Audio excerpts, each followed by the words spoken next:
Hello, welcome back to another episode of the Infinite Podcast, episode 140. We're creeping up to 150, so pretty exciting. 10 more episodes to go to hit that massive pause milestone. There's lots to talk about this week. We've got absolutely packed show, so we'll get into introductions. Donte, Jay Moody, welcome back to the show. How's things? How's your week been? What have you been up to? What are you eating? Yeah. Week's been great, man. Eating some sunflower seeds, so don't mind me. Don't mind me. Oh, that's the stuff that makes you go like... Mm-hmm. Yeah, don't mind me. Yeah. Yeah, but outside of that, man, week's been good, man. But it's been I've been really mad deep into Starfield again, man. So it's probably been consuming most of my time. If anyone ever sees me on, it's generally if I'm not watching TV, I'm probably playing Starfield. So, but outside of that, man, just kind of been excited about the Xbox little preview event that we saw, the partner event that we saw the other day. I thought that was really, really cool. So excited to talk about that. And yeah, man, just ready to talk some games and some gaming news. Absolutely. Now, it's been get far in Shattered Space, or how far did you get into that? Completed it. I'm just in that right now. I'm just kind of doing all the side stuff, right? So I'm just there's like what I love about Bethesda games is like there'll be a certain thing you'll be like, oh, I'm gonna go talk to this person, knock this out real quick, and before you know it, like you're like an hour and a half. You're like, what was happening here? How did this become like a longer mission? So I'm doing that, talking to people, picking up additional stuff, and just kind of like knocking out as much as I can on that particular planet, and then out there still farming my other planets where I got base stuff set up to make me monies. And I'm trying to get legendaries for weapons I like that has the rolls that I have on them. So we'll see. They're really stingy on certain legendary weapons. I noticed that though. I've been trying to farm a certain weapon for a longest time, and it's not been working out. Even with my saves coming, and I'm getting a little bit irritated. But that's another situation. Yeah, all right. Absolutely. Sante introducing ThatBlueNumber, very hipster. Fabulous tonight. She needs to whip out the avocado toast to complete the picture. I said gangster, but you can go with hipster. It's both stirs. Blue, how's your week been? What have you been up to? How's things? Sorry, I had to find the mute button. Hi, everybody. It's been a busy week. We actually reacted to the show yesterday on Red Wolf's channel. Assassin Red Wolf and I saw he's in the chat. That was fun. It'll be a fun show to talk about. And I did a thing that you'll be very proud of me. I played Halo multiplayer yesterday. So oh wow. That is like a yeah. So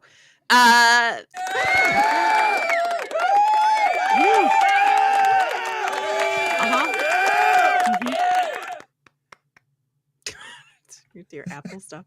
Yeah, I did that, and I've been playing, I don't know, just random stuff. Warhammer, Forever Winter, Fallout 76, Silent Hill 2.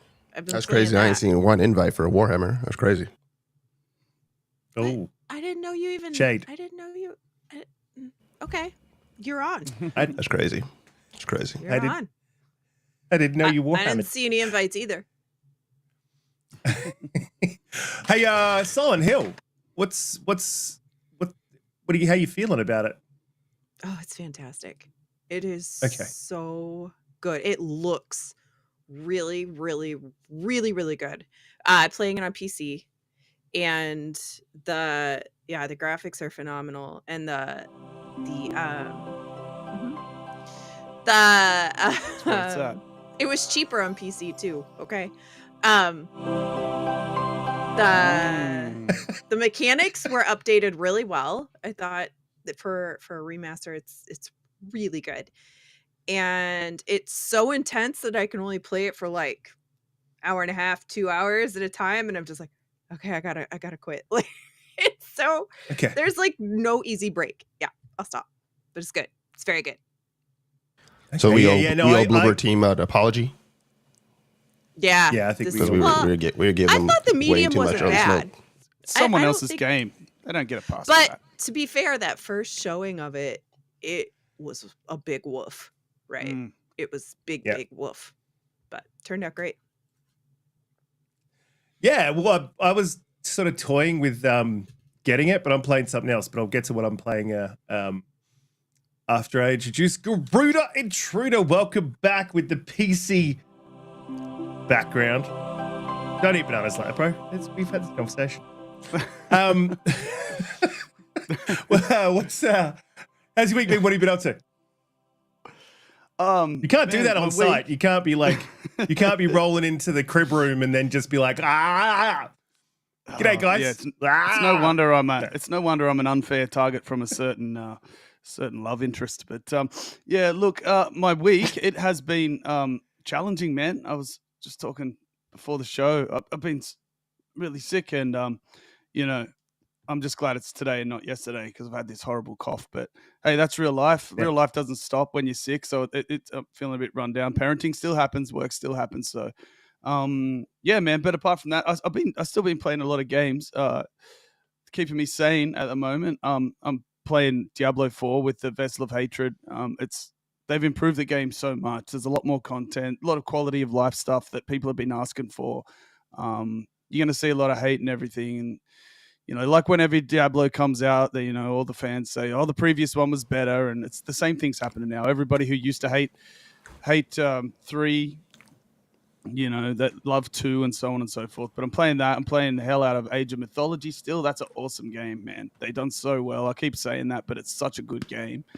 I'm playing a little bit of Octopath Traveler 2. I wish I liked it more than I do. Like, I'm still waiting for it to click, even though they are my kind of games.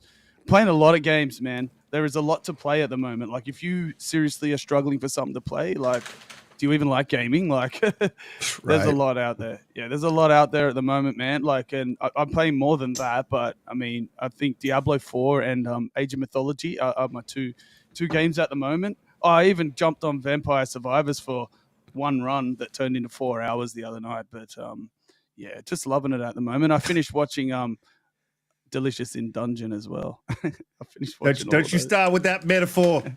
awesome. Man, the chat Here we there. go. Here we go. Don't you start. Game is hot tea rash. What? Go. What? Going back to what you were saying about the kids though, because I heard you in the green room when I was off. I could still hear mostly what's going on. It's so difficult, man. Like when you roll, your kids go into daycare.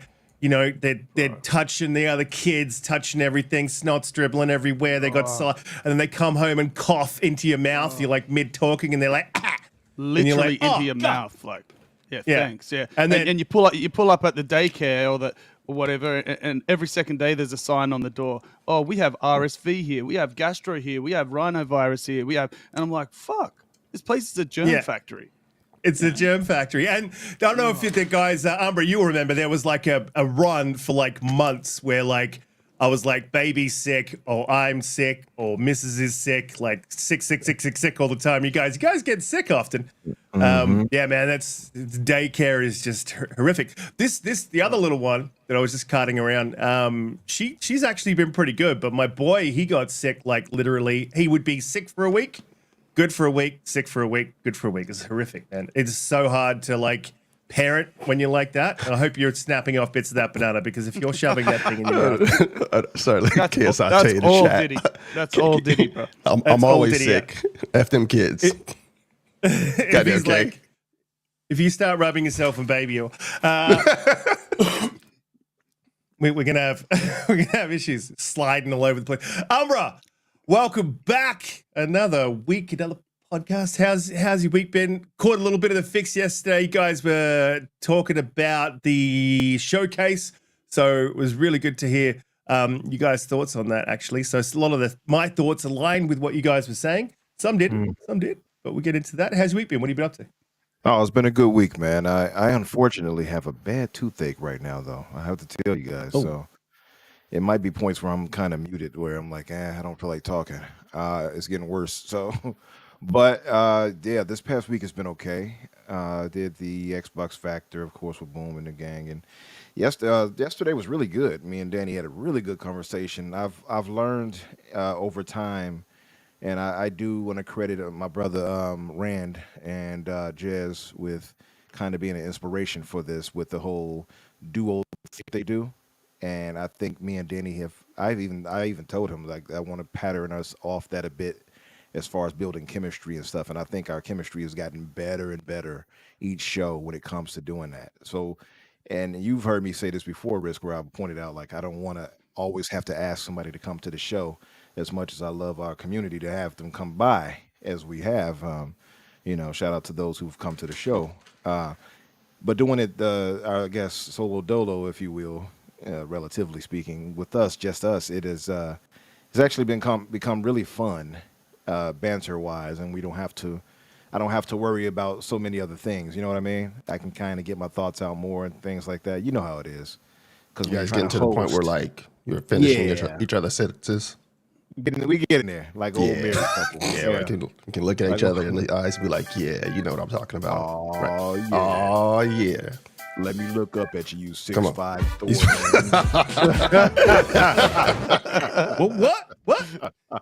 Yeah, Eddie is 6'5". He's a tall dude. A tall hippie. But yeah, man, it's a really good conversation though. But yeah, happy to be here with you guys. Actually, I went on a Ham and Loke's show earlier today too on TWS. I keep forgetting the name of it. I think it's TWS. I forgot the name of the acronym. Okay, yeah. So I'm about to be like SWV, the singer. But yeah, I had a good time with them too. Talking with them, it was actually a really funny part. You all have to watch to see TSWS. That's it. Thanks, Kay. What was something else I was going to mention? Oh, as far as gaming, beat Shattered Space as well, Donte. So I was just wondering what your thoughts. We actually did a review of it yesterday. I gave my score. Danny wasn't quite finished, so he didn't. But we gave thoughts on it. We talked about it. It was really good discussion. 7.5. Yeah. You gave it 7.5, maybe an 8. Yeah, 7.5, maybe an 8. I think I'll stick it to 7.5. I was at an 8, but I can definitely. I wouldn't argue with anyone who said 7.5, but it was an 8 for me. Yeah, understandable. Yeah, I was teetering either way, but and I guess it's kind of hit or miss for whomever, right? But to me, it's just more of the same when it comes to Starfield, which is not necessarily a bad thing. I have 400 hours in the game, and like I will say, you don't get that many hours if you don't like it, right? So exactly. Yeah. So I would be foolish to be like, oh, the game is a 6 or something like that. I got that many hours. It sounds stupid. But yeah, I'm happy to be here with you guys tonight. Shout out to the chat. 6s. I think you just might have gone mute, unless I've lost my. No, that was it. I was just saying, shout out to the chat. He was just closing, dog. He was closing. Yeah, he was just closing. We keep going. Shout out to the chat. Reminds me of a time when. Yeah, I got to get into Shattered Space, but I'm playing I'm still playing Mythology, but like when I get a chance, because setting up the keyboard and mouse on the couch with the kids, the missus, the whole bit going on is a bit much at the moment. But I started playing Chronicles of Miasma, and I found it. So what it is, it is a TTS, so it's turn-based strategy game, but it also has some RTS elements, so some real-time elements as well. And when I started out, it's really difficult. It's a real difficult sort of TTS because you're not obviously leveled up as you go. There's RPG elements, you level up your characters, right? So you get a party of 3. But what you can do with the RTS stuff, once you start building up party members, and you only end up with 3, you get 4, but you can only play 3 at a time. You end up with silences and stuff like that. So the RTS elements is stealth elements of the game. So you can, when you're going into an engagement, you can sort of creep around the outside of wherever your engagement is, and then pick off some of the enemies, the NPCs. So then you can set up your 3 guys in tactical positions and go into your TTS elements. And if you get caught, then it immediately goes into TTS. Really good. I almost put it down because I was like, this is way too hard. I could see what's going on here. He's almost put it down. He's lost it. Too hard for you, huh? He said hard like too many times. But it's a difficult game, but but it was it's really, really good. I think I'm sort of about halfway through it, so really, really enjoying it. Like, it's a great controller game as well. So most of my TTSs and RTSs are played with mouse and keyboard, but this one is definitely great on controller. It's built for that. So, and these are the guys that did Mutant Year Zero, which was in Game Pass for a while. Real similar sort of combat. But I'm probably going to go get Mutant Year Zero after this. But Silent Hill's on my list because I love my horror games. So that's on my list of games to play. But do you mean Biomutant? No. Mutant Year Zero. It's actual mutant, not Biomutant. Yeah, it's Mutant Year Zero. So Biomutant was that the game where the narrator talked over the whole game and fucked it. It was the one with like the raccoon looking thing is the that's it. Okay. Yeah, Mutant Year had a lot of hype, but and then every time But it was a AA developer so I haven't played it, but like I think it got for its like development budget. No, I think it was. But Mutant Year Zero is the one where it's literally got Howard the Duck. It's not Howard the Duck, but it's got like he does look like he does. With the warthog. He's good. Howard the Duck is. I'm going to start using it for him now. And the girl. Yeah, I actually played through that. That's the first game that actually pulled me into these tactical kind of strategy games, right? Mutant Year Zero. Played it through Game Pass way back. Loved it. And I also bought Miasma as well, although Mav called it, what is it, Miasma? Miasma. Miasma. But yeah, no, I actually got that. I bought it as well on sale some time back. Looks really dope. So I want to try that out eventually as well. Glad you're liking it. Yeah. No, it's really, really, really good. Mutant Year Zero, I played for a little bit as well on Game Pass. I'm like, I was in the middle of playing a whole bunch of other things. So like I didn't put it down because there was something wrong. It was just that I'm not feeling the vibe right now with this game. So I put it down. I'm like, I'll come back to it. Then it left Game Pass and I'm like, oh man. But then Grey Monad in the chat, who's a big fan of TTSs and RTSs, played it. I was making so many asthma jokes, like sorry, my asthma. But every time he was playing it. But he said it was good, so I was like, all right, look, it's come up on special, so I'll grab it. I think it was 30 Australian, which is pretty good. But yeah, I'm so glad I did. So glad he told me about it, and I'll definitely come back to Mutant Year Zero. That's on my wish list. So as well, wish list games, guys. Like it's a feature I've been using for quite a while, but it actually does help developers somewhat in Xbox, because then Xbox knows what it is. They're getting a whole bunch of wish lists for this game. They know to sort of push this game to other people who haven't discovered it. So if you've got a game that you're looking forward to or you liked, wish list the game, and it will push it out to it'll be in their metrics. So yeah, and also you'll know when it comes up on sale too. So exactly, yeah. When it comes up on sale, they let you know, which I think is great. Do you know what I really would like? This is just going off on a complete. You know what I was thinking about this with the wish list? I would love a backlog tab. You know what I mean? Where I can go like, damn, I've got this game, I own it, but I haven't finished it, I haven't played it, but I'm going to put it in my backlog tab on the Xbox, so I know I've got a list of games that shouldn't need to be downloaded, but so I've got a list of games that I know that I need to come back, because they've got so many games that I've got, I forget about.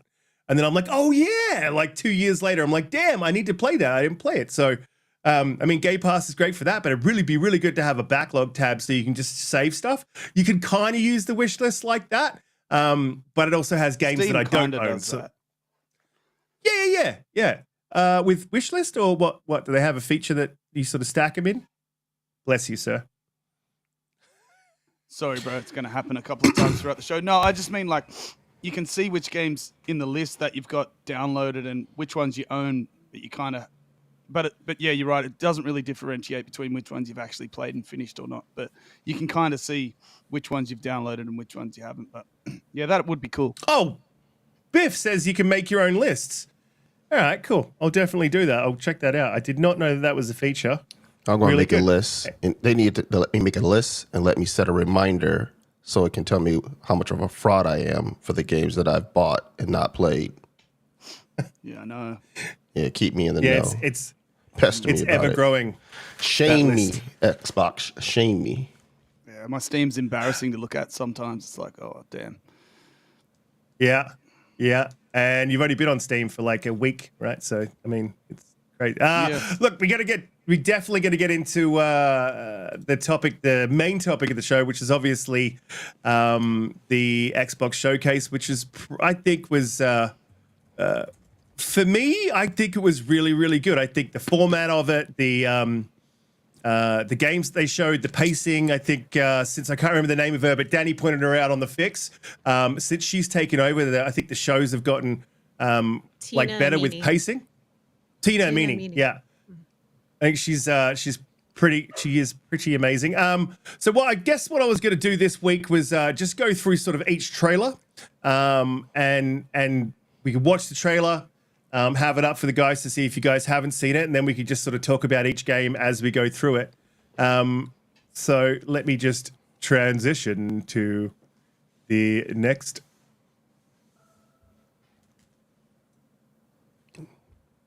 Your family aware of that? Yeah. I was going to leave it. I was going to leave it alone. Sorry, my bad. All right, I'm sorry. I apologize. No, don't. I keep coming back to this page. The author's clearly awake. It's like he's warning us. But about what? I mean, what does it mean? There was a crack in the lake house. The Marmots had let the lake in. This is Agent Kieran Estevez responding to an AWE alert in the vicinity. I need to speak with the Marmons. But the water could not flow. It became trapped, stagnant. The pressure kept building, looking for release.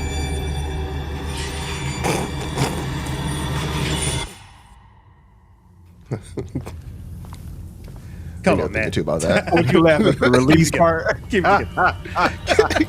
Pressure kept building, looking for a release. We have a situation in the lake house. All agents converge on the facility now.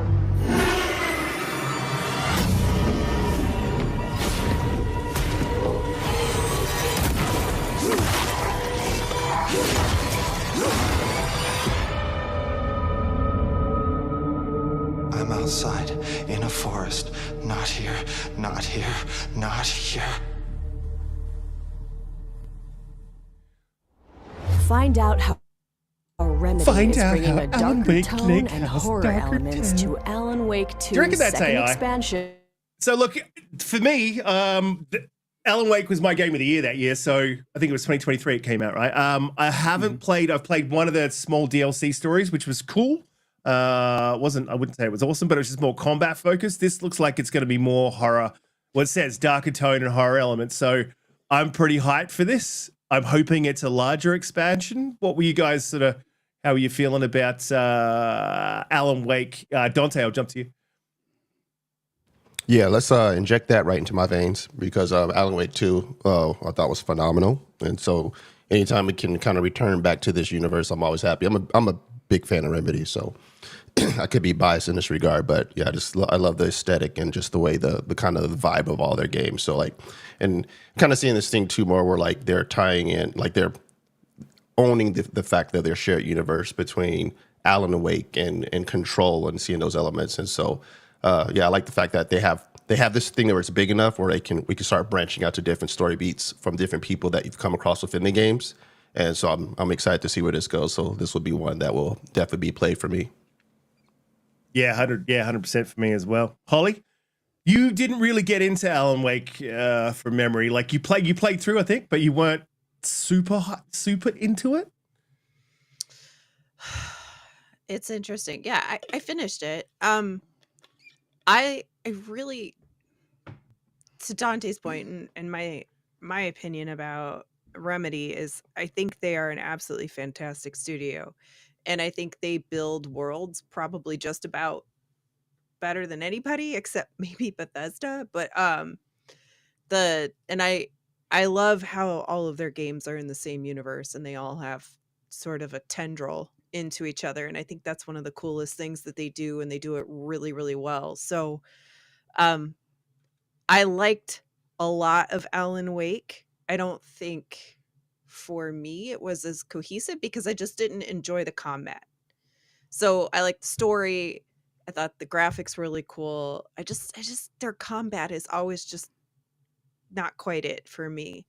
Um but the control is actually probably my favorite game from them, like play wise. So I'm really Yeah, excited combat and to be able controls to.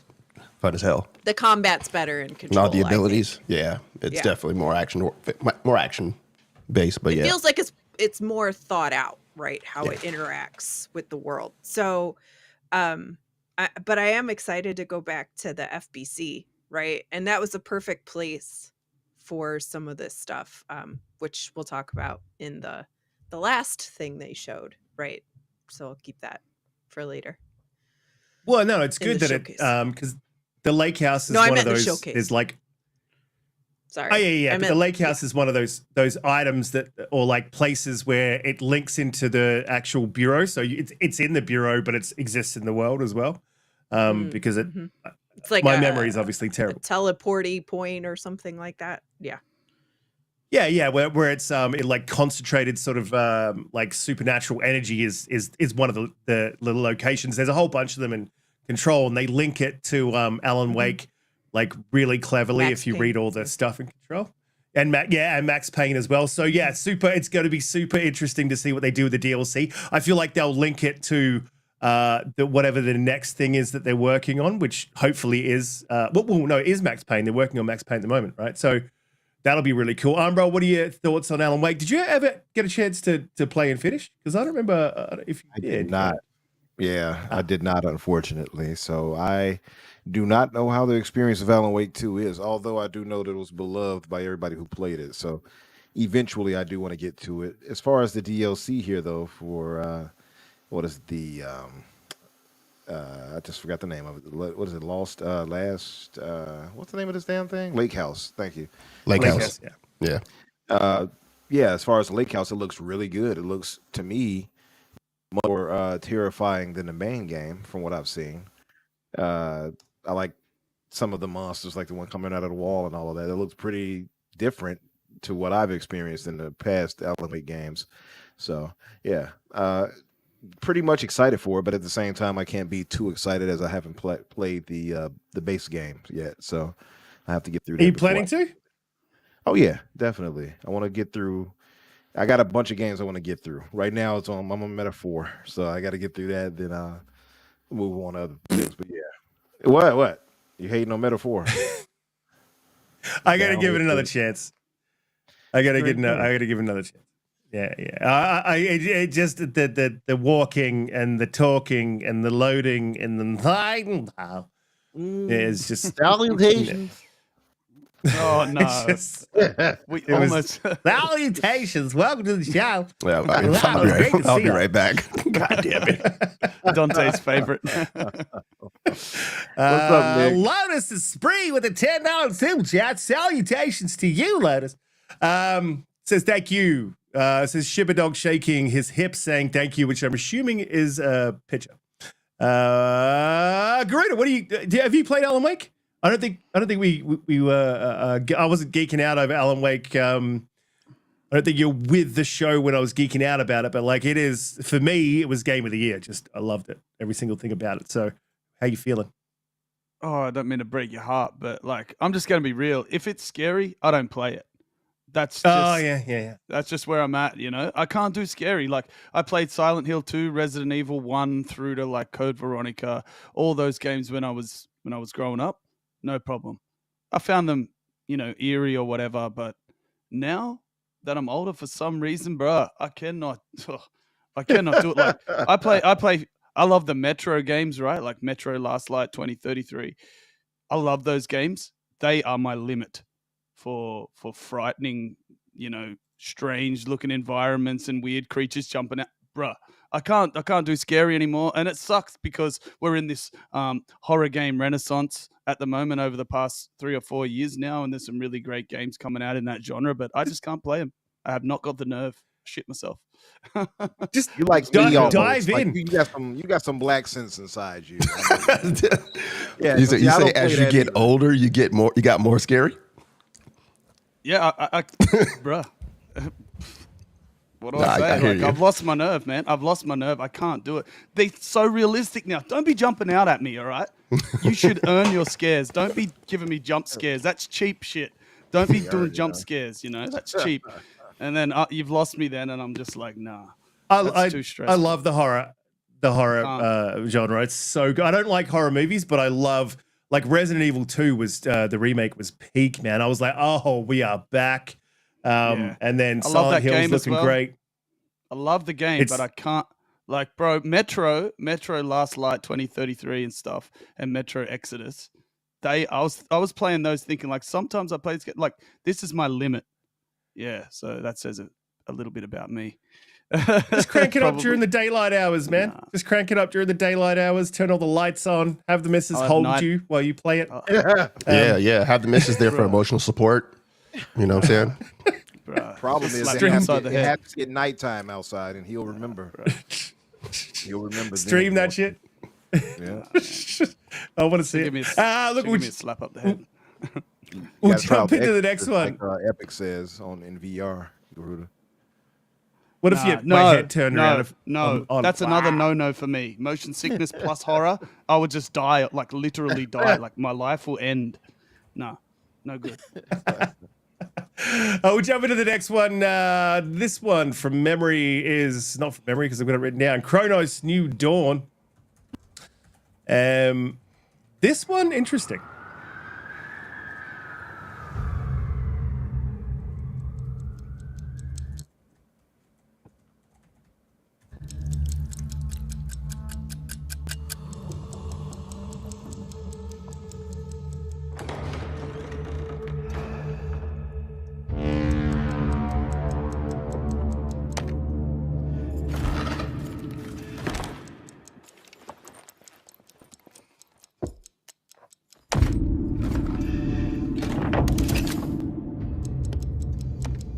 See?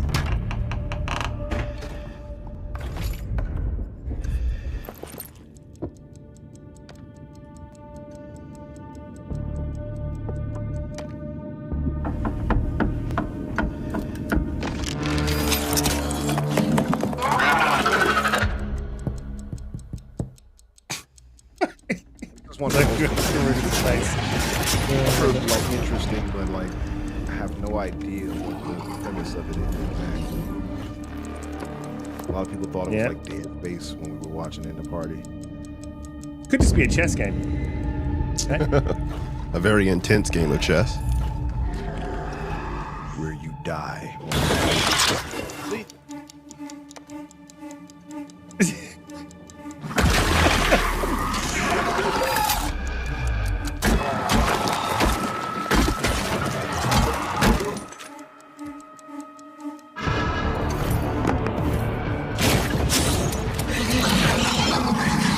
Oh yeah.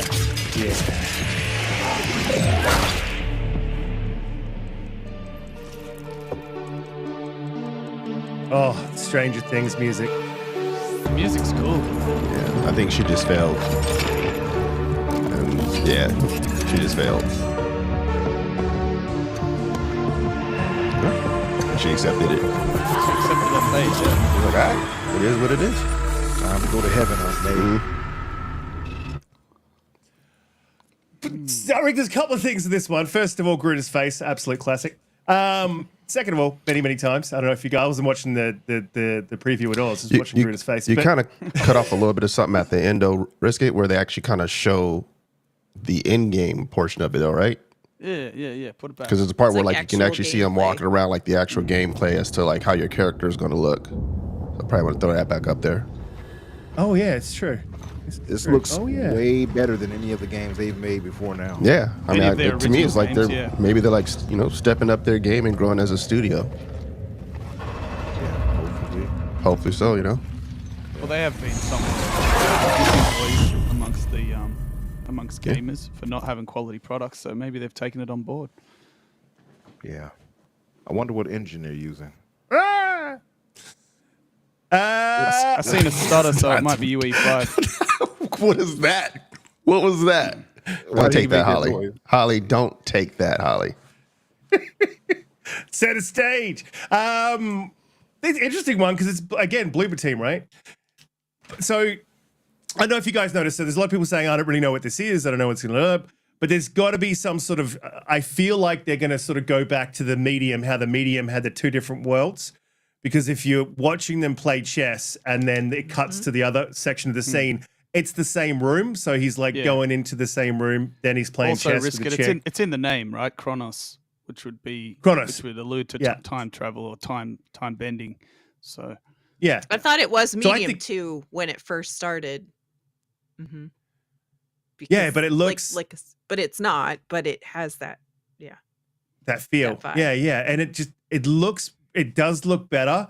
Although this is what I'll say, right? Because when we saw Silent Hill 2, they and the shooting and it had the jank look to it, and we gave them Cheeks. apparently unfair. It didn't look very good. So they've just done the walking this time, and then something drops at the end. Again, I'm still a little bit apprehensive with Bloober because Bloober actually also has a history of just ripping off other people's stuff. So, and we went through that a couple of years back after the medium came out. So, yeah, I'm excited. Don't exactly know what it is, but I'm just reserving my excitement on that one a little bit just because it looks really good. I'm not getting all Black Myth because Black Myth, I was like, woo, let's go. Like, and it was, then it didn't come to Xbox. So lesson learned. Umbra, how are you feeling about Chrono Trigger? Hoping it comes to Xbox. Chrono Trigger. Chrono Trigger. Chrono Man, Trigger. yeah, now we're talking about a real game. Well, I love Chrono Trigger back on the Chronos, Super NES. Chronosphere. Yeah, Cronos New Dawn. My bad. It looks really good, man. I mean, much like you said, I'm kind of like, even with the score they gave Silent Hill 2, I was kind of like, was it really that good? Because I see gameplay and I'm like, that doesn't look like it's Same, bro. I still don't think it looks good. Yeah, I think that's nostalgia that's kicking in for them. And like, oh, a few little, mist clouds. Oh, it's good. I don't know, but I have to play it to see. But I'm not sold on Bloober just yet. But this right here looks so far out of their type of game they've made before, and so much better than any game they've made before that I am hopeful for it. Do not understand the premise of it just yet. Clearly, it's going to be a shooter, horror based with some type of, I don't know, some type of I was going to say fungus, but some type of parasite or something that's taking over people or something that definitely gives you the alien Dead Space vibes and stuff like that. Pyro calls it what do you call it, dead chess. But yeah, interested to see how it plays out. The Cronus part, like Garuda was pointing out, does speak to time or something like that, or being involved. So I'm interested in seeing how it plays out and seeing more of it. I will say it's just visually gorgeous. I wonder if they're using Unreal Engine. Here we go. Yeah, I had to do it. I think they are, Umbra, because I've seen a few stutters. So I think it's UE5. He gave me the sprinkle hand, man. Backhanded compliment. Oh yeah, because I seen some glitches. Wait a minute, what'd you say, Garuda? I missed that. Oh, nothing, bro. Yeah, I'm sure you missed it. Oh, okay. Did I stutter? Okay. I was about to say. I missed that, but all right. He said he saw a few stutters. He said, I think it was Unreal 5 because I saw a few stutters. That's what he said. No Jade. epic checks for you. No checks. See what you did? Cut off, You know what you get with me, bro? I keep it real, and anybody gets it. You done messed up now, Garuda. Had it up, messed up your bag, man. Could have got paid. Right. Can't be bought, bro. So, Garuda, how you feeling about Chrono Trigger? Kronos. Chrono Chronos Trigger. Dawn. I can Chronos. talk all day about that legendary game. Oh, this one. Okay.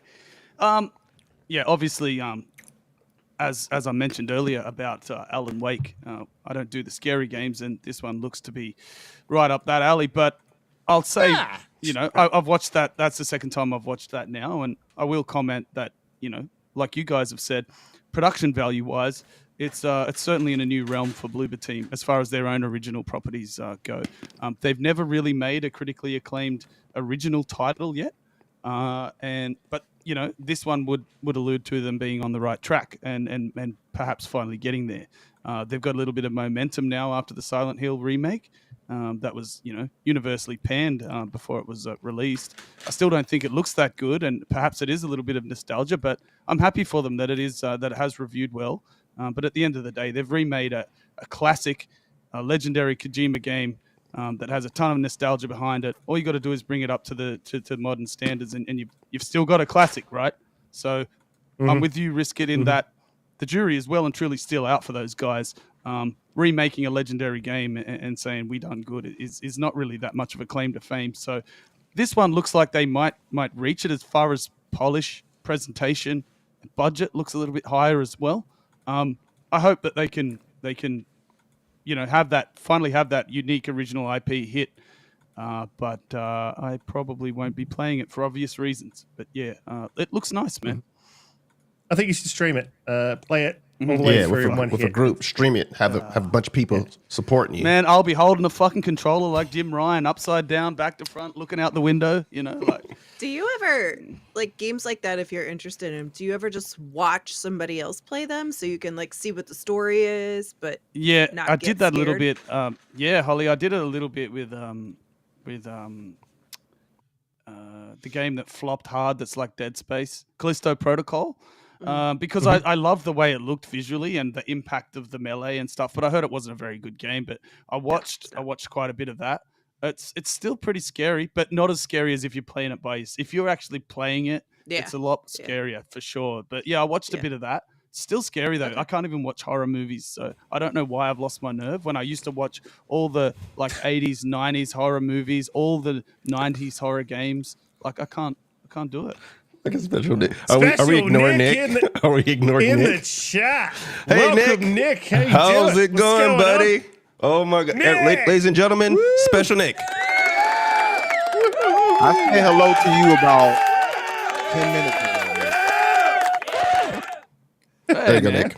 There you go. We're only saying hi to you so we can get inside said that's information, better. Nick.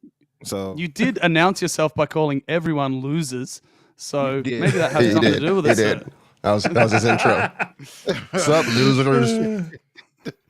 Oh, he called us Gronks. Fuck you, Gronk. He called us Gronks, bro. That is a hard out insult. He called us all Gronks, man. That is Gronk's I not gotta good. tell you, y'all Australian slang and insults don't hit the same way as American slang. You I Gronk. saw If you Nick call made a tweet the other day. He's like, "Oh, you Gronk, LOL." I'm like, "What is like Gronk? Like the football player? Like what?" Gronk is a. I don't know how It's to like describe a Gronk, but it's like a Nick, Muppet. Special Nick. Yeah, Nick is a Gronk. It's like a Nick. Donte. Yo. How you feeling about Cronos New Dawn? Got the name right? Yeah. No, man, I thought it looked cool. So yeah, I ain't gonna lie. Like when we saw some of the Silent Hill stuff, the earlier impressions of it, I was one of the ones who said like it looked all right. It didn't look too good. It looks like some of the movement looked stiff, but we've been hearing from people that at least I trust their opinion, and they've all been pretty singing praise of us, Silent Hill's the remake. So to me, I'm hoping that this is a good point for like if this is them improving as a studio, right? Getting bolder, getting more comfortable with their craft, and making something that's their own original IP. To me, this looks like this could be like the next step to make them kind of, instead of just being like a quality AA studio, hopefully kind of push themselves forward. So I mean, still a lot that remains to be seen, but visually, just looking at it, like it piqued my interest and stuff. So I'm looking forward to it. So we'll see what happens. Yeah, look, to your point, sort of good to see them stepping into AAA, but as well, also a bit disappointing. I always feel a little bit disappointed when we lose a decent AA studio, right? Because I think that there's not, I mean, Sean Layden said it recently, there's not many studios that sit within that AA that make good, interesting games. And I feel like Medium, whilst it didn't hit for everyone, I really liked it. Serve in the chat said he liked it as well, or she liked it. But I really liked it. I thought it was a good, interesting new idea. So it's good to see him stepping into AAA. But wait, is this also considered AAA for them though? Well, yeah. Because visually it looks great, but is it considered AAA? Because it's still so let's say if they're doing what you guys mentioned before about kind of sticking within the way the medium work, right, where you're kind of bouncing between these two different kind of I won't say timelines, but whatever it is, right? One is normal, and then next is crazy. Then it still seems kind of limited in scope because even the part we did see where you can see the character moving around, that looked like kind of narrow corridor, right? It didn't look like was what I'm saying. Very so. linear. Is it really AAA or is it just basically a more polished AA? That's what I'm curious about. I looked it up to be sure. It's saying that it's going to be a AAA. Oh, all right. Well, This then, would be their first. More power to them. Hopefully it hits. I mean, what makes a AAA though as well? Because Budget. I guess we're budget, right? Yeah. Budget. It's got to be budget, right? So Always. yeah, I guess it can still be linear, but no, yeah, there would be quite a few different things I think that go. Not just, I mean, yes, budget's the thing, right? That technically is AAA, but I think as well, quality, mechanics, I guess time, yeah, lots of things. We'll get it. That's a whole different topic. Harley, how you feeling about Cronos, the new dawn of stuffs? Still got it right. I had like 3 games from the show that were probably my highlights, and this was one of them. I think it looks fantastic. After Silent Hill and playing Silent Hill, I'm fine with Bloober Team now. I liked the medium. It wasn't like the best game ever, right? But it was okay. I played the whole thing. It was fun. Had some issues, but it was a good idea, and they did a lot of stuff right. So I'm after seeing Silent Hill and how well it's been done, I'm a-okay with Bloober now. So I'm just really excited for this one. Did they kind of win back some of your confidence in them with Silent Hill? Yeah. Like I said, Medium was not perfect in any way, shape, or form. It had a lot of issues, but it was still a fun enough experience. I finished it. So now when they take that, and it was a decent story, so taking that and bringing it forward, I think it's going to be good. Wait, Special Nick skipped every cutscene in Alan Wake. What? Yeah. And he still said it was his game of the year. Yeah. But he skipped all. Even know what was going on. Yeah. He skipped every cutscene. I asked him. He said he fuck. This is what you can expect from a Collingwood supporter. That Nick has all of his teeth is just stunning for a Collingwood supporter. Mostly they maybe have one in the middle there, like Baby Huey, and that's usually all they have. So, I mean, he's probably a next level Collingwood supporter, but that's still like, yeah. All right, wait, educate me. Is this an Australian thing? Educate me, because I feel it's this not is even like an Australian thing, it's bro. not even that? Wherever they're. I don't even know what they're talking about, bro. Oh, okay, all right. We're talking about the only real game that exists on the planet, Aussie rules football. Okay, gotcha. I'll send you some links. Okay, all right, cool. Def. I mean, I'm gonna create an inbox so I can send that shit straight to trash. I'm just kidding. Donte, let's introduce them to real football. Yeah, we got to put y'all on some NFL or something. That is a very esoteric sort of. Shout out to them. I give them credit. Listen, rugby is pretty hardcore, so I give them credit. Yep. If you roll up to a game and you got to wear a helmet and you're wearing pads and you're wearing knee pads and then you've got some tidy whities, I'm sorry, that is not a game for men. That is a game for children. You clearly haven't played football in America, bro. Well, if I had, I would be professional. You would be in the hospital. Right? Torn ACL, MCL, all of it. Torn AL. My neck and my back, everything hurts. My neck and my back. I tell you what, every man in that league would have a torn ASS because I would just tear through that. Did he? Pause. Bring it back. Riskit said he going all ham on everybody over there. All right. It is not aerial ballet, Grey Monoid. Stop saying that. It's not true. And aerial ballet is graceful. It is not aerial ping pong either. We got to move on to that. But I'm really hopeful for this. Concerned that Bloober team, just based on their history, part of their play, I think there's been a lot of plagiarism in the past. Hopefully they've moved on from that. So the other thing I was going to ask you, Holly, is you didn't like the combat in Alan Wake 2, right? And we saw the combat in Silent Hill. That was the main complaint, that it looked janky. Everyone played the demo. I did not. And said it was really janky. But the combat's better than Alan Wake? Or, like, where is it at? Like, in that sort of realm? It's Similar? hard to compare them.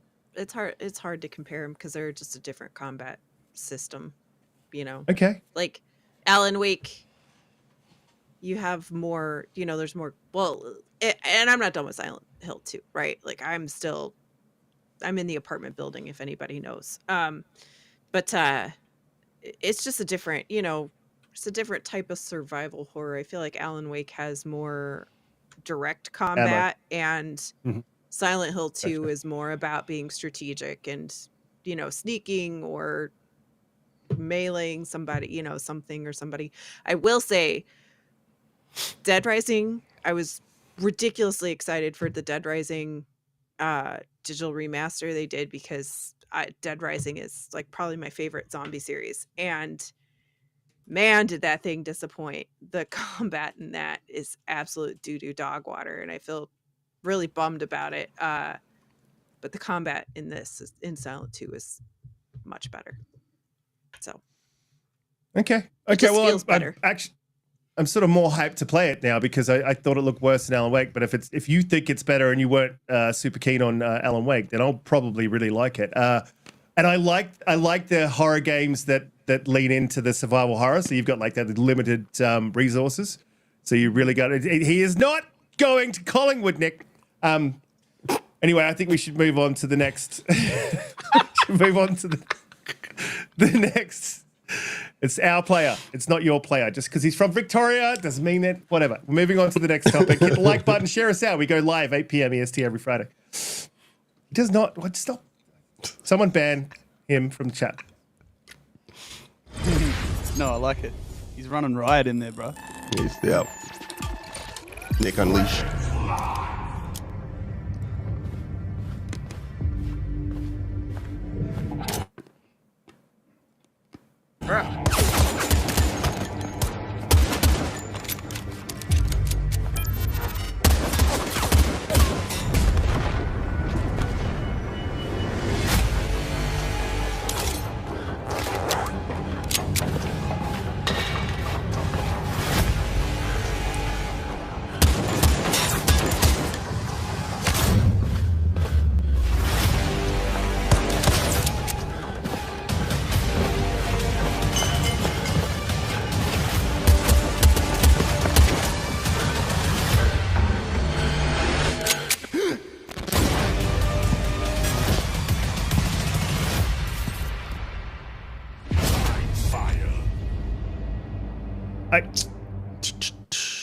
So did anyone get a chance to play this? Because I did. I did play it for a little bit. Because yeah. I did. Oh, was it a demo? Like the hour. Or is it a demo? Yes. Yeah. There's a trial on, so you've got a time trial. I'll jump to you after Holly. But I played it. So the premise of it is you're in complete darkness. You cannot really see. You can see outlines of the, and this is my problem with it. You can see outlines of the level, but it's not enough for you to really navigate the level. So you end up being very sedentary. You sort of stay in the one spot. I felt I did stay in the one spot a fair bit. I maybe moved around one section of the level. I found that a lot of people they were just staying in place. And what you have is, yeah, it is, but it's more like they're just too scared to move, because you can really hear, maybe this is different in Australia because obviously different servers, Holly, but you can hear people moving around. So when you do hear them, it gives you an idea of where they are. You can just fire off some shots and it does light up the thing. You can also use a scanner where you press a button and it sort of scans out, and then you can see heat signatures for a couple of seconds, so you can get a gauge on where they are and sort of get into a gun battle. I like the premise. I don't think that they've quite nailed it. It is early access, so it would be unfair to say that it's flat out bad. I think there's got some work to do on it. I like the premise. I think it could be good. It's very indie, so it's a very small team. I think they've done a great job with what they've done. I think going into early access is the right thing to do for this. I think they're charging the right price point. For us in Australia, it's $13, so imagine about $5 or $6, maybe $7 in the US. $8.99. $8.99. I think it's fair. I don't know if it's going to pick up traction. I don't know if now was the right time to go early access. I hope it does get some legs and they iterate and improve on it, and then it becomes a thing, because I think the premise of it is great. It's got a great idea. But I wasn't really feeling it after my hour. I probably wouldn't go purchase myself until it's a little bit more along in its development cycle. Holly, how'd you feel about it after playing it? So I thought it was a lot. I liked it. I like the premise of it. I think the premise of it is really good, because I'm not a hero shooter fan. I don't really like search and destroy that much, right? And essentially, search and destroy from Call of Duty is the same thing as what Valorant is, what a lot of these hero shooters are, right? One life, plant something, wait, blah, blah, blah. And that's, I saw Serve mention Fragpunk. I tried Fragpunk as well. Fragpunk is the same thing. It's just got this card system that adds a little bit of a modifier thing, which we could talk about. So if you like Valorant, you'll like Fragpunk. If you don't necessarily care for those games as much, which is me, I feel like Blindfire has a really good idea, and it's a little more fair for people who don't constantly play Valorant or things that are high technical like that, where you only get one life and it's all about finding the right corner angle and all that stuff to take people out right when they come around. So I think it's a little more fair. And ours, it was a lot of fun because people were running around, and if you stand in one place too long, it has a camping system, and it'll say camping, and it'll start to light you up so that other people will come and find you. Yes. Oh, right. Okay. So forces you to have to be a little active. Yes. And in ours, people were doing, and the other really cool thing is when you are knocked out, you have a drone. You're like, you view the arena from above on like a drone system, and there are all these traps across the map, and you can activate the traps to screw with the people who are still playing, right? So that they will run into each other, or that it will light them up so somebody else knows which way to go, or gives, and if there's two modes, there's only two modes right now in the game. There's just one-on-one period. And then there's team. And with team, you can see like there's green team and purple team. So you can kind of help your teammates, right, by lighting up the green team or whatever. I really like the idea of it, and I had fun, but it's very early access. They have really cool, I thought their outfits were really cool, just like the idea of being in these kind of bland suits, and when you turn the black light on, it's all painted different color schemes. You can pick whatever you want. Kind of plays into what the mechanics are and what the aesthetic is of it. But yeah, it was fun. It was a lot of fun, and I feel let like that wash all over you. I feel like it's gonna be. It would be really good if it could get picked up. Like if it could get some momentum. Yeah. So I didn't.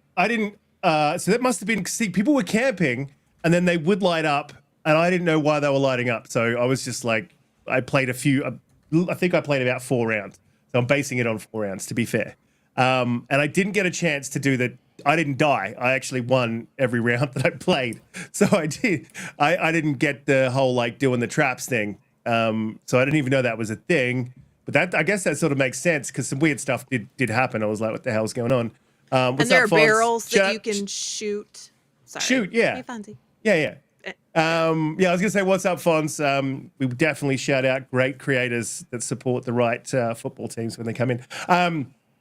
But I mean, yeah, I had fun with it, and exactly what you said. I think it's perfect. But someone did say it's the wrong time to drop that sort of a game now. You know, not just Black Ops 6. You know, you got Frag Punk, you got a whole, but you got Concord, obviously, which is taking up a lot of breathing room. Oh man, come on, dude, stall it out, bro.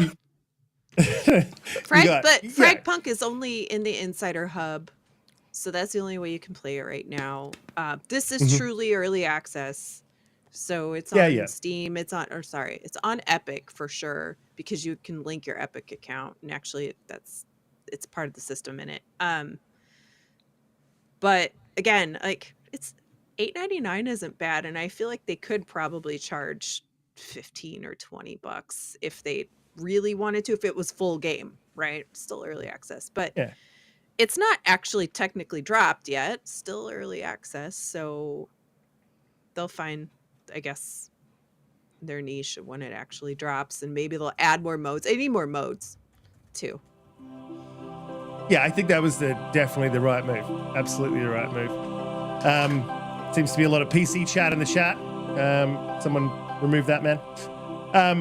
ASAP. Donte, how you feel about this? You going to give it a go? From what you're hearing, I mean, Holly's description was fantastic. I think I'm with Serve, where it's like I'm not hating it, but didn't really appeal to me. I'm not, but then again, I'm probably not the audience for it, right? Because I'm not really into, like, it kind of gave me a hero shooters vibe, and I'm not really the audience for that anyway. If I'm going to play multiplayer, I'm probably going to be playing something like Halo or Battlefield or COD for the most part, if it's doing like and it looks like it's just completely PvP, right? It's just you versus other players. So cool in terms of like, hey, it's a different type of unique setting. It just, for me, I'm just not the audience for it. So not hating on it. Looks interesting, but probably not something I'm going to get into if I'm being real. Absolutely. But hey, I wish them all the best for sure. Yeah. Well, look, I hope it gets picked up. I really like. I hope it gets a little bit of a player base, just enough to sort of keep it moving through that development cycle, give it some good direction. I think with these early access games, you know, it's good. You know, there's some big ones that get a lot of feedback, but I think even with the smaller ones, you can get some good direction from your smaller focused players. So you can, it's almost like having your own Q&A team sort of feeding back like what they want to see out of the game. So I do hope it finds the audience. It's just not me as well. Like, there's way too much for first-person shooters to play. I'll come back to it, though. Early access games are cool, but they're mostly on PC fonts. I don't know what you're trying to say. Umbra, how you feeling about this? Are you going to jump into that one, or what's your thoughts? He's not. Which, I stepped away for a second. Which game are you talking about here? The Blindfire. Blindfire, shooting in the dark. No. I'll call it that. Absolutely no Moving interest whatsoever. It reminded me of Perfect Dark at first when I saw it. I was like, what is this? What's up, Fonz, my brother? Yeah, no interest whatsoever. Yeah, sorry, I don't have much else to add. Yeah, when I first saw it, I was like, is this super hot? And I was like, no, super hot would be kind of like, but yeah. Yeah. I can tell you that wasn't gameplay, by the way, that they showed us either, by the way. No. Yeah, I was about to say, like, I can tell you that the gameplay does not look like that when you're playing. It's not as smooth as that.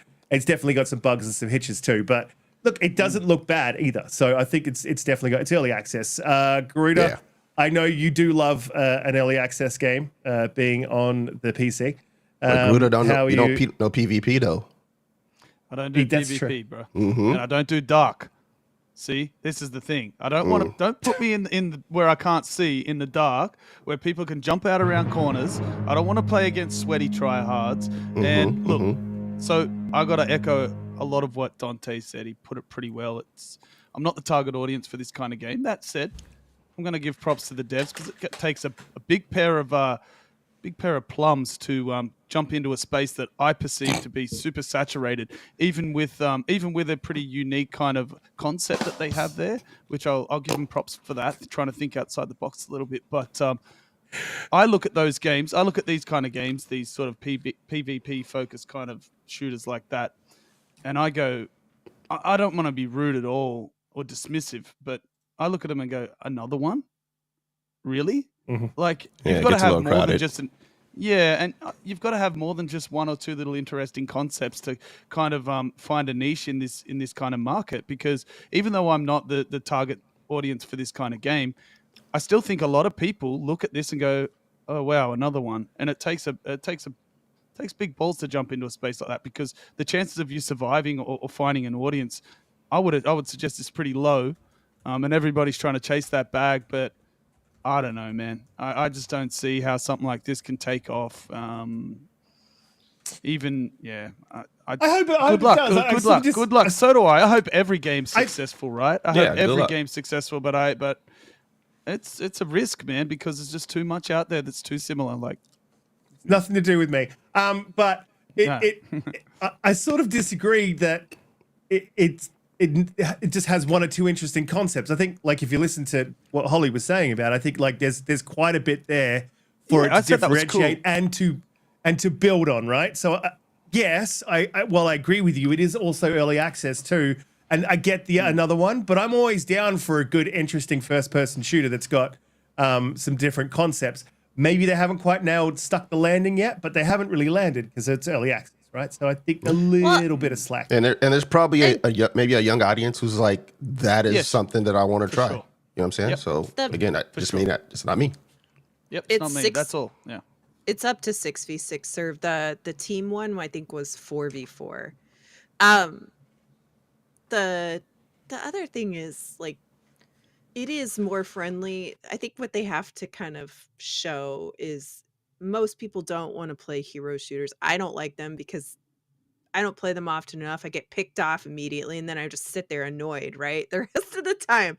So it is nice to, or it would be good for them to, like, point out, like, this is different, right? Like, you have a better chance because it's based on more strategy as far as, like, hearing and understanding, like, how the mechanics in the game work, as opposed to, you know, bringing your super sweaty skills from COD or Halo or Battlefield. And that might, and by virtue of that, it might have a chance because it does have those unique little concepts and game mechanics, and I hope it does succeed. But I just look at those kind of games and go, you've got to really do something outstanding to grab me.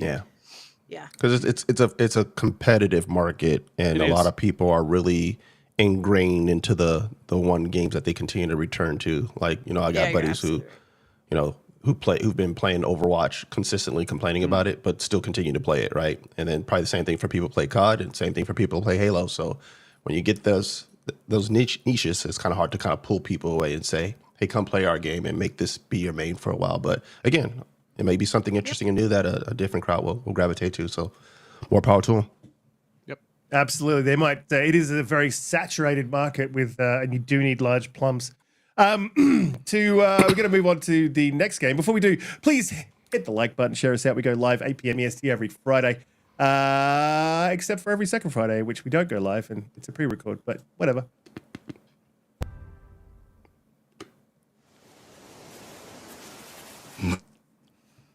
なんで俺はこんな砂浜で寝とったんや。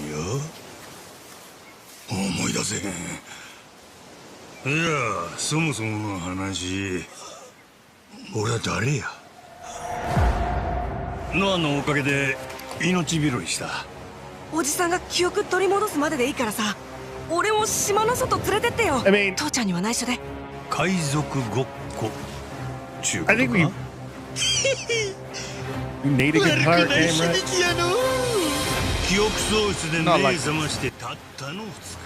Not like this. I don't know. I think this looks cool. Though. It's excellent. Looks very fun. Yeah.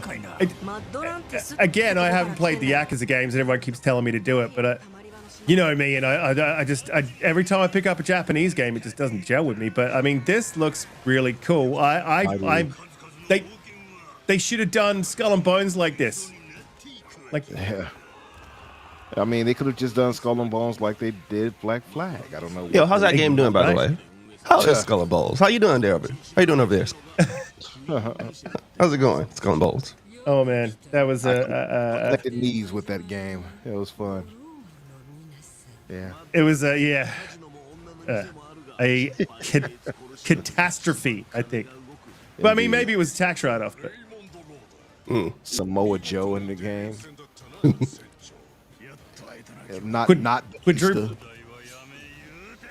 Quadruple A games are not doing well. No, this game is just over the top. Like RGG, man, they're in their bag nowadays.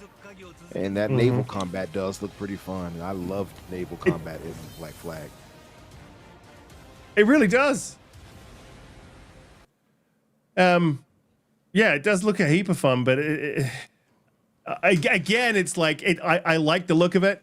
I like the whole thing, but it's the Yakuza game. I don't know, man. It looks crazy to me. Umbra, like, it looks a little bit too much for me to enjoy. I want like a proper pirate game where it could be like there's a bit of silliness to being a pirate, but more, you want a more grounded, more serious tone, and yeah, I get it. Now, this is not meant for that. I think they're embracing the sillier side of things when it comes to this. You've seen it with like Infinite Wealth, stuff like that, and yeah, so they're kind of embracing that and going all out when it comes to this now. So, and the fan base is rewarding them for it. So it's not like we could be like, oh, that's the wrong way to go with it. No, clearly the fan base is all for it. That's why they've been seeing like crazy profits and sales for those titles nowadays. So way more than they used to get.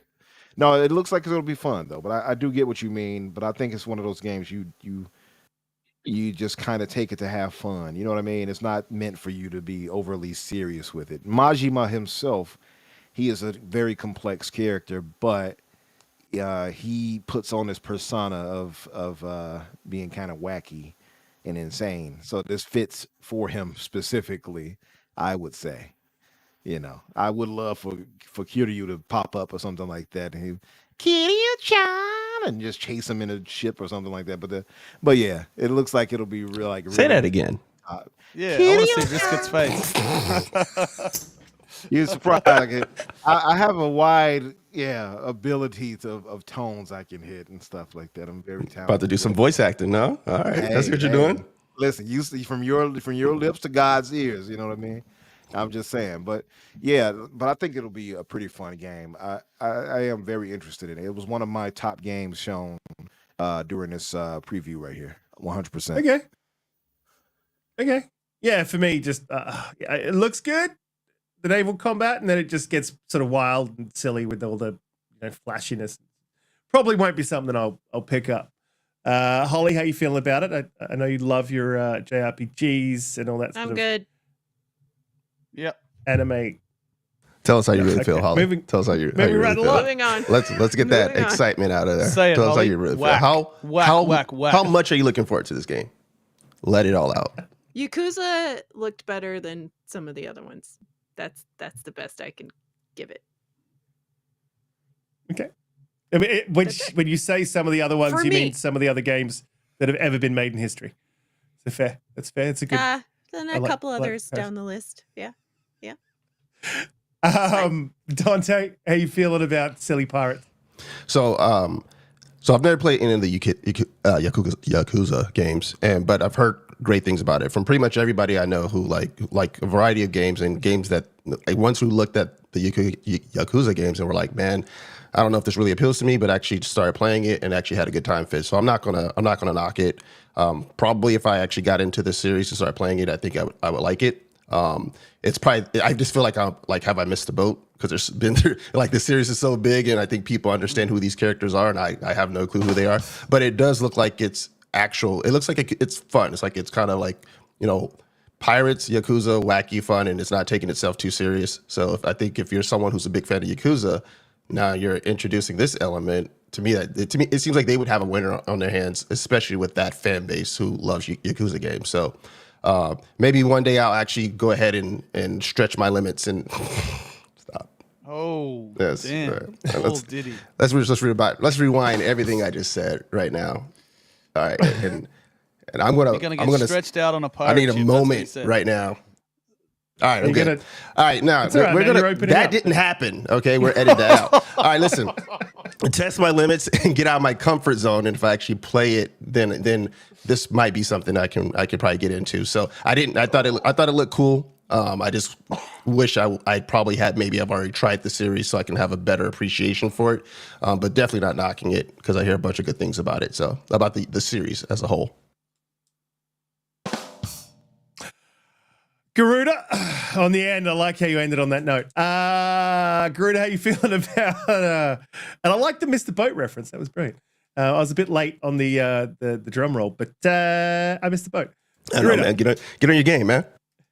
How you feeling about this one, bro? I think Holly and Donte kind of summed up, the way I feel about it. I mean, I think when I said it looks whack, I don't mean it. The game looks good visually and from a presentation standpoint. It looks well. It's got high production values. It's clearly polished. Everything like that, art style and everything like that looks, very attractive. So I can't fault that. But what Donte said is similar to how I feel as far as the Yakuza series. I played Yakuza 0 and to try and start with the beginning of the story. Now, these games, you do feel like you missed the boat with it if you haven't started at least halfway through the series because they have intertwining stories that just go on and on forever with all these nuances and overlapping sort of eras, and it goes into the future, back to the past. And I have a problem with the way the Yakuza games are because not only some of the earlier ones, they have some very archaic sort of mechanical design with the save systems and all that kind of stuff that really put me off, but they even change genre and gameplay style as they go, and I don't like it when a series does that, right? So similar to how, Dragon Age, you can jump from one game to the next and they're like a different game. They have the same story and everything, but one's a turn-based RPG, one's an action RPG, one's like this open world thing. That's how it is a little bit with some of the Yakuza games. Like some of them are turn-based, some are like action-based. They jump through all these different timelines, and if you don't have some sort of a grasp on that storyline, you feel a little bit overwhelmed just to even attempt to look at the series, right? Yeah, agreed. And that's how I feel with that right now. Even though I'm a lover of those kind of Japanese games and turn-based ones in particular, so I'm sort of just off the franchise, but for that, and I really just need to sit down and put a bit of time into it, and I'm sure I would like it, like Donte said. However, this pirate one, man, it's got to the point where even though to somebody who's familiar with the series, it probably makes sense as far as understanding the way some of these characters act and how they are, but it just looks stupid. When we're talking about a Yakuza game, which is a very serious gangster underworld mob vibe type thing. And then now you're on a pirate ship and the other guy was on a beach with an afro, and it's like, what the fuck's going on here now? And it's just, for someone who's not a fan of the series, it's really off-putting, right? It's very jarring. You look at it and I don't look at it and go, oh, that looks fun. I look at it and go, fuck, I'm lost. So that's how I feel about it. A lot of blatant xenophobia going on here with these Japanese games. Have you guys noticed that in the chat? Well, is that really? No, I didn't. Garuda leading the charge of xenophobia. I love Japanese games, man, and everybody knows that. But it looks pretty whack. Doesn't sound like it. Doesn't sound like it, Garuda. At all, right? Yeah. Right, Risk? Sounds like Garuda gets Garuda did the thing where games. he's like, he was kind of like, let me build you up to tear your ass down. It started out kind of like, yeah, da-da-da. And then it was like, yeah, but that shit's off-putting. Damn, Garuda. It is. It's off-putting. You look at it and go, where am I with this? Is this a Yakuza game or a fucking pirate game? It's just all over the place, man. And I play all those Japanese games. I'm a turn-based JRPG lover. I watch anime. I watch all that kind of stuff. But this is just, it's very odd for somebody who has no familiarity with the story. And if you're trying to get new players into a franchise, this probably isn't the way you're going to get someone in because that character has a long history and it doesn't seem to make any sense from the outside looking in. Okay. And that's a me thing. Sure. But it just looks weird to me. Sorry. I think Surf may have nailed it on the head. Garuda saw a naked guy on the beach and start getting triggered because of the harassment he has at work. So it's just kind of like, yeah. If he had a cake, I wouldn't even be sitting here right now. I'd be out. Yeah, all opinions are valid, dude. I understand how you feel. I sort of feel the same, to be fair. But Japanese games are not my forte. However, I've started watching anime. Made my way through Cyberpunk, going through Blue-Eyed Samurai right now, and I liked it. So I really like Cyberpunk. Thought it was Great choices. crazy dark, but yeah, those are good ones. But Blue-Eyed Samurai seems good. And then I'll go back to the Riot game. I can't think of the name of the. It's one of the biggest games on the planet. League of Legends. League of Legends. Yeah. I'll go back to that anime, watch that. And then I'll be up on my anime and I may be ready to tackle the Metaphor demo and see if I can really just get through the walking and the talking and then you can get to Delicious in Dungeon, bro. You'll be hooked on that. Oh, yeah. No. Yeah. Definitely not. I'm telling you, bro. It's so good. No.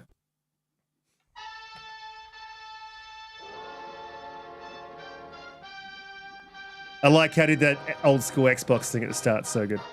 Yeah. All I see when I see this. Top of the world, huh? A clue, a lead. Are these the devs who do Cuphead or no? No. But it definitely has the same shoestring art style. Yeah. Yeah. Yeah, definitely. Definitely has the same. Weird. It just muted itself all by itself. That's crazy. Oh, nice. Yeah. Oh, you didn't do that? Oh, wow. No. Just like saving us. Right? But I don't know. This to me looks really cool. Fantastic. I don't know if it's fantastic. Yep. And then it's back. It's back. Yeah, I think it looks great. It's got that Cuphead style, got that old school sort of flavor to it. And it's on Game Pass, so it's just a definite must play. So good, man. That looks amazing. Like refreshing, right? This is what I like to see. You know, it just looks so cool. Like, man, dope. Who doesn't want to play that? Like everyone wants to play that. By the way, just a correction. I said this the other day on my show too. I said shoestring. I don't know how I got that thought. It was called rubber hose animation style. Rubber hose. Okay. I'm glad I had to look. I'm like, what the hell did I get shoestring from? I don't know.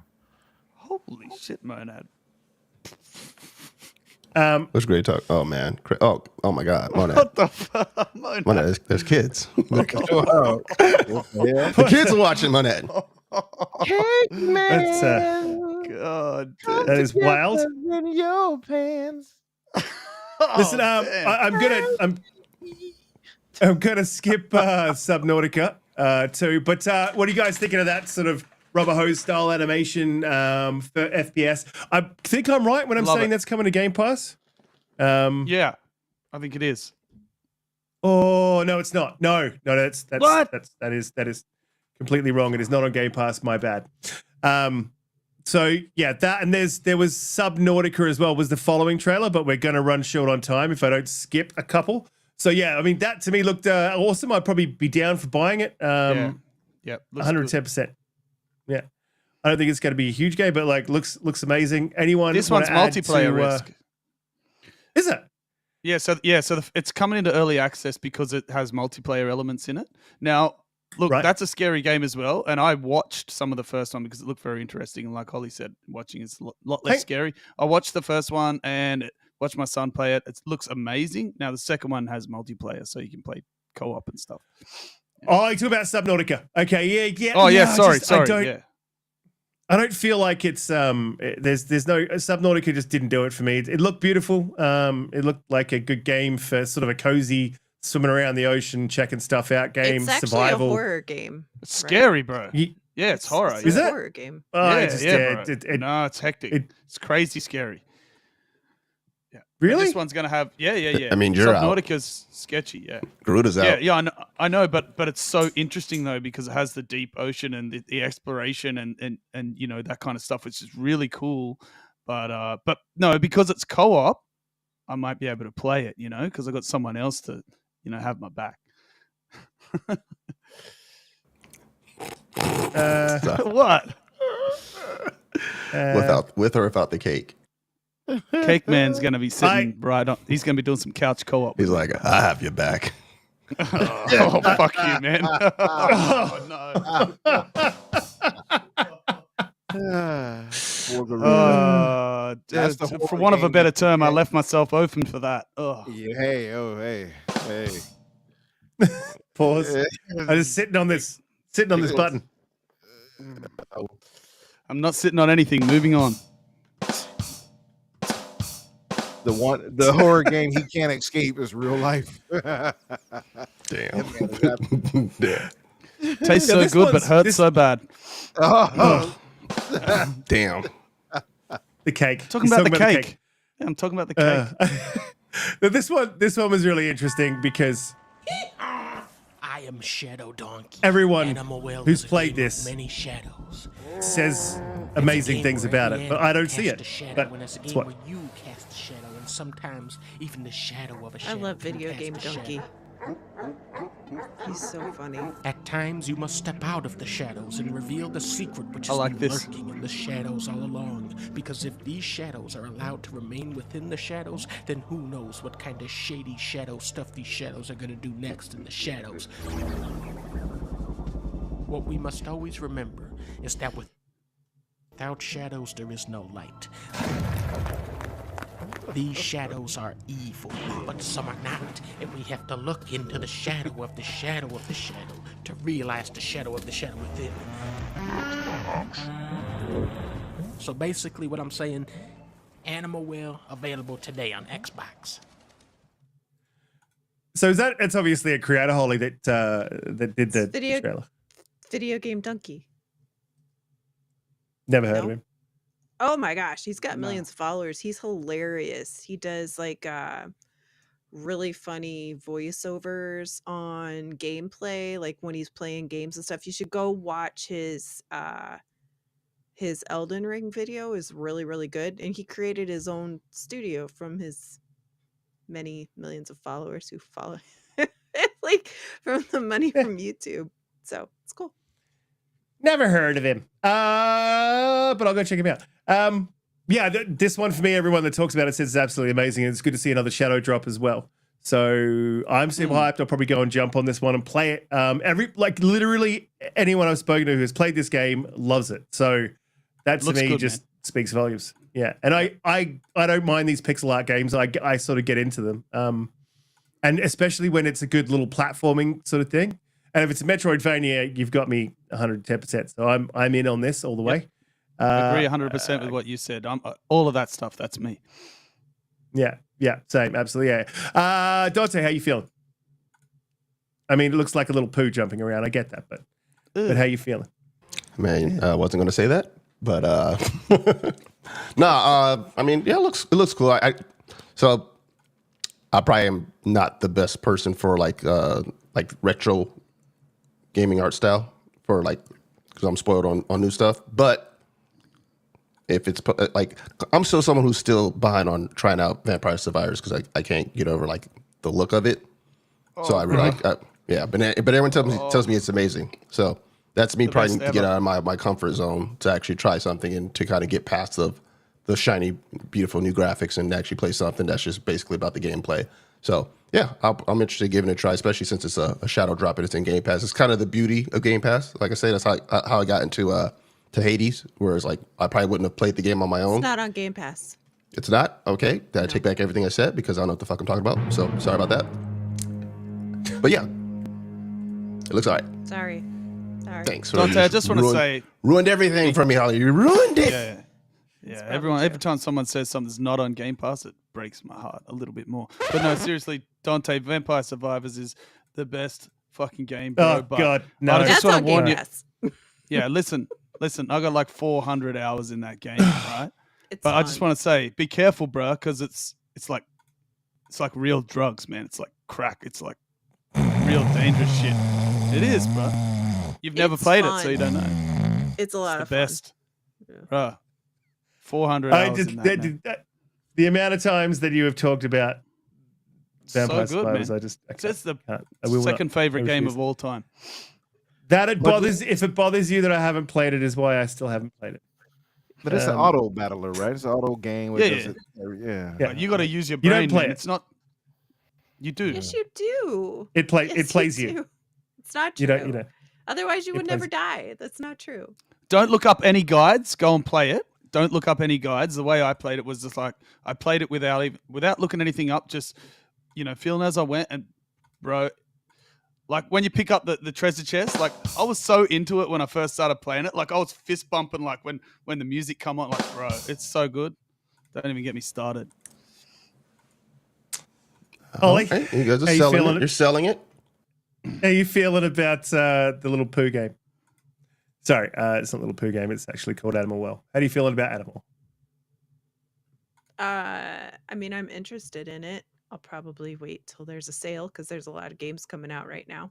It's true. But, it's true. 2025. It's on my list. Hey, Umbra, the poo game. I mean, Animal Well. Yes, the amazing Animal Well poo. It's funny. We were talking about that the other day. Buddies as we were watching, and that literal point came up. Like, is that a poo? But I don't know, man. I know a lot of praise was heaped on it from, it being on a Nintendo Switch and I think PlayStation at the time. So I am interested in checking it out, but I am in no rush whatsoever. I know it's on Xbox now, so kudos for Xbox for getting what everybody else got finally. But yeah, the calming sounds of the master race.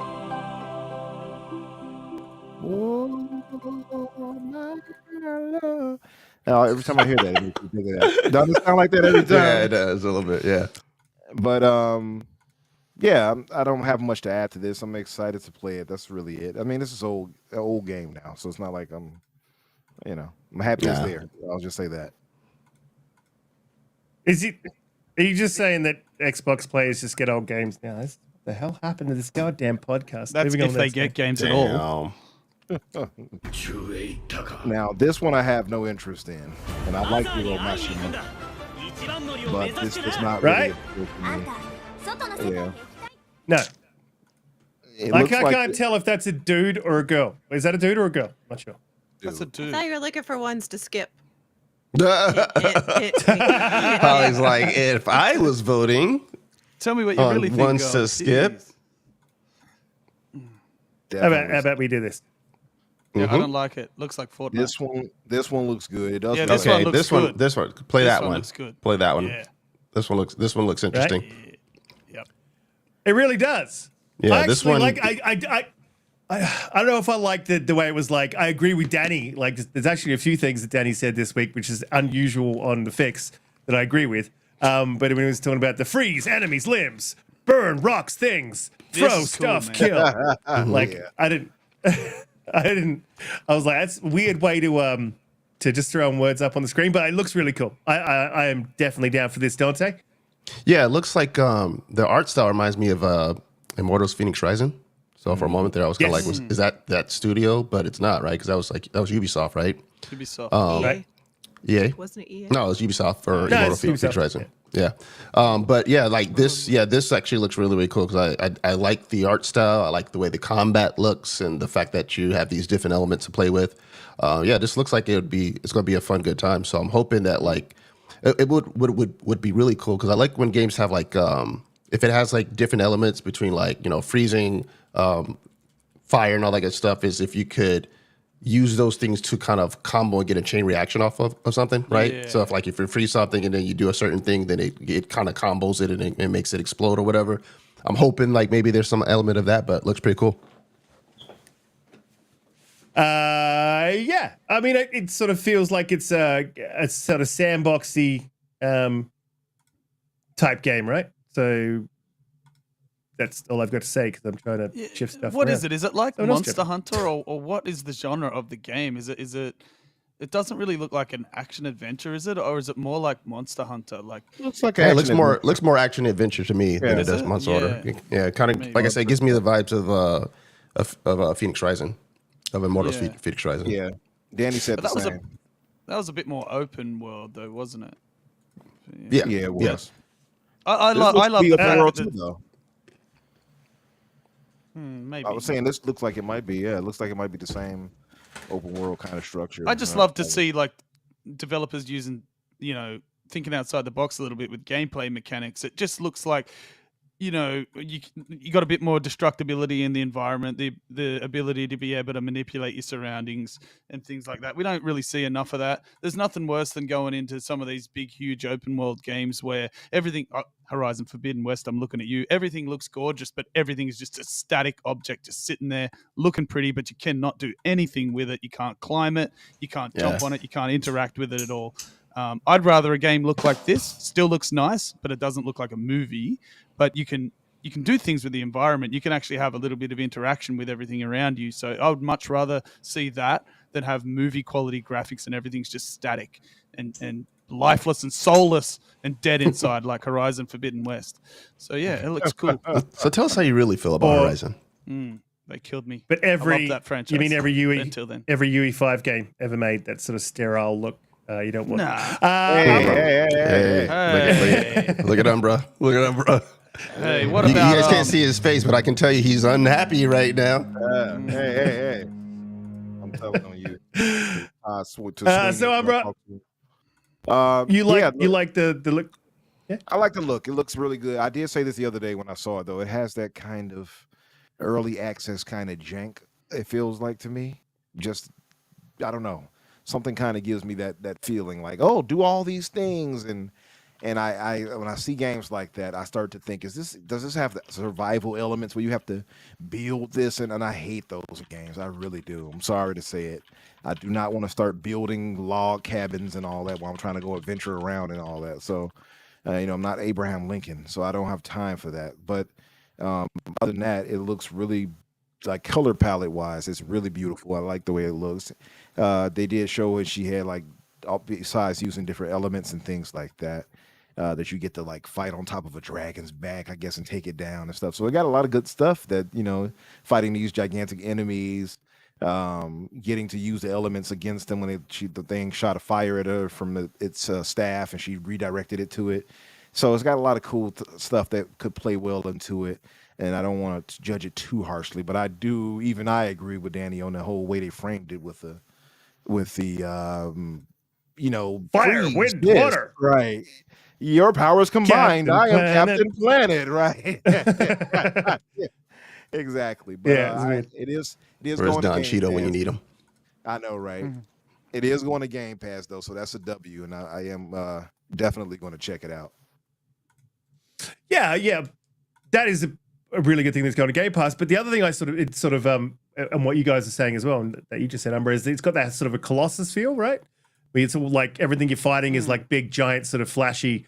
You can ride the dragon, all that sort of stuff sort of looks appealing. It looks like nothing I've ever seen. I want to see a little bit more Holly. You feeling this one? Me? Sorry, it cut out. Sound cut out for a second. She's on that. Yeah, Holly. What's your thoughts on this one? I bet Holly hates the art style. It's okay. You're screwing with me right now. I know you are. It's okay. Yeah. What did you think of this one? Did you like it? I actually sort of feel like this showcase hasn't hit. Okay. I sort of feel like it hasn't hit for you. I'm curious to get to the end of this thing to see what your score is. I'm feeling a little bit right now. We'll move on to the next trailer. I mean, bell ring games. That's a thing.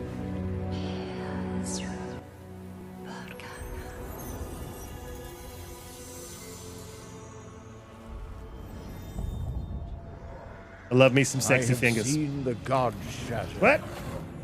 Into gilded mist. I have seen the hunters awaken. Steadfast heroes among them, and treacherous villains as well.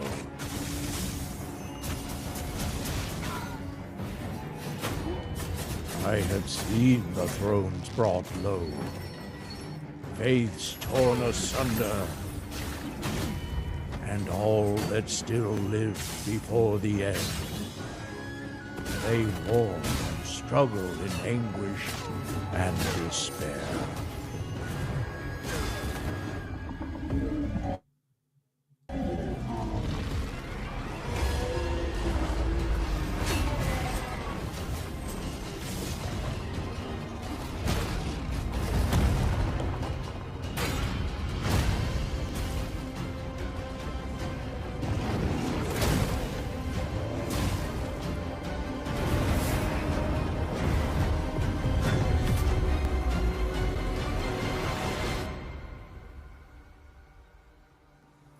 I have yet to see the ember that can rise against the dark.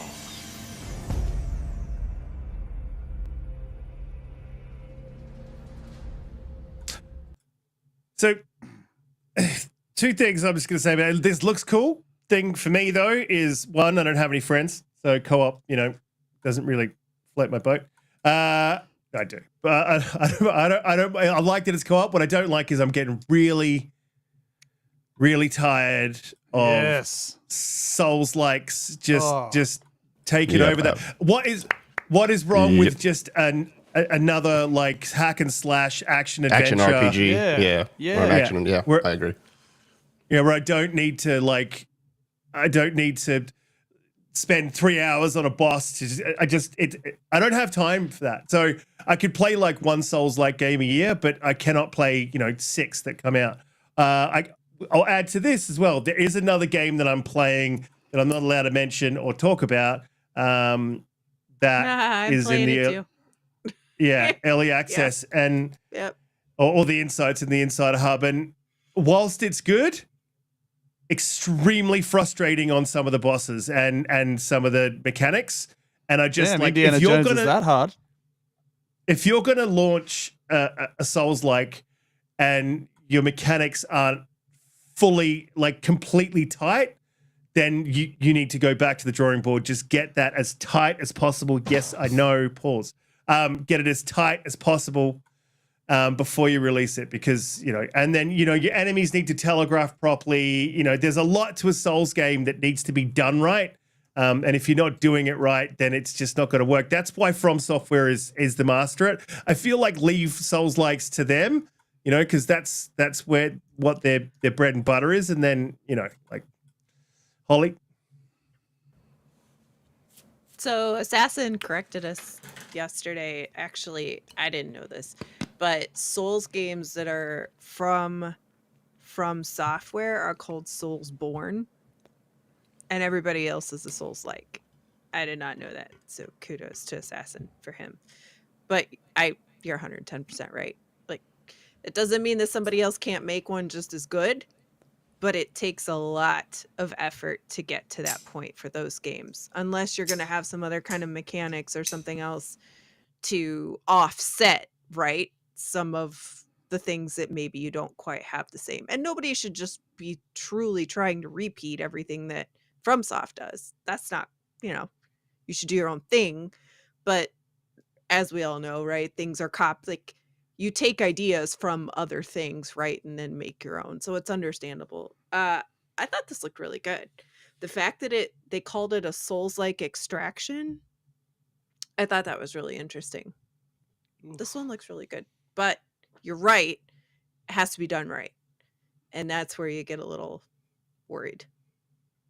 Yeah, because look at Lords of the Fallen. It looked really good, but they didn't didn't quite nail that combat, and mechanically it wasn't sound. So that's where your Souls it launched in kind of a disastrous state too. Yeah, you're right, Ollie. That took multiple updates before it even was reasonably playable. Really, right? And I went back to it in co-op when it come to Game Pass, and the co-op system is all messed up. But again, these games live and die by their fighting and dodging and blocking and parrying mechanics, and it's just not quite on point. And that makes the whole thing fall down. So, yeah, agreed. It's got to be mechanically sound if it's a Souls-like or a Soulsborne. If it's not, I'll know in the first half an hour, and then I'll be. And the other game that I'm playing, it is pretty close to being mechanically sound. It is pretty close to being greatness. It just needs a little bit more, and I'll probably send that feedback when they ask me.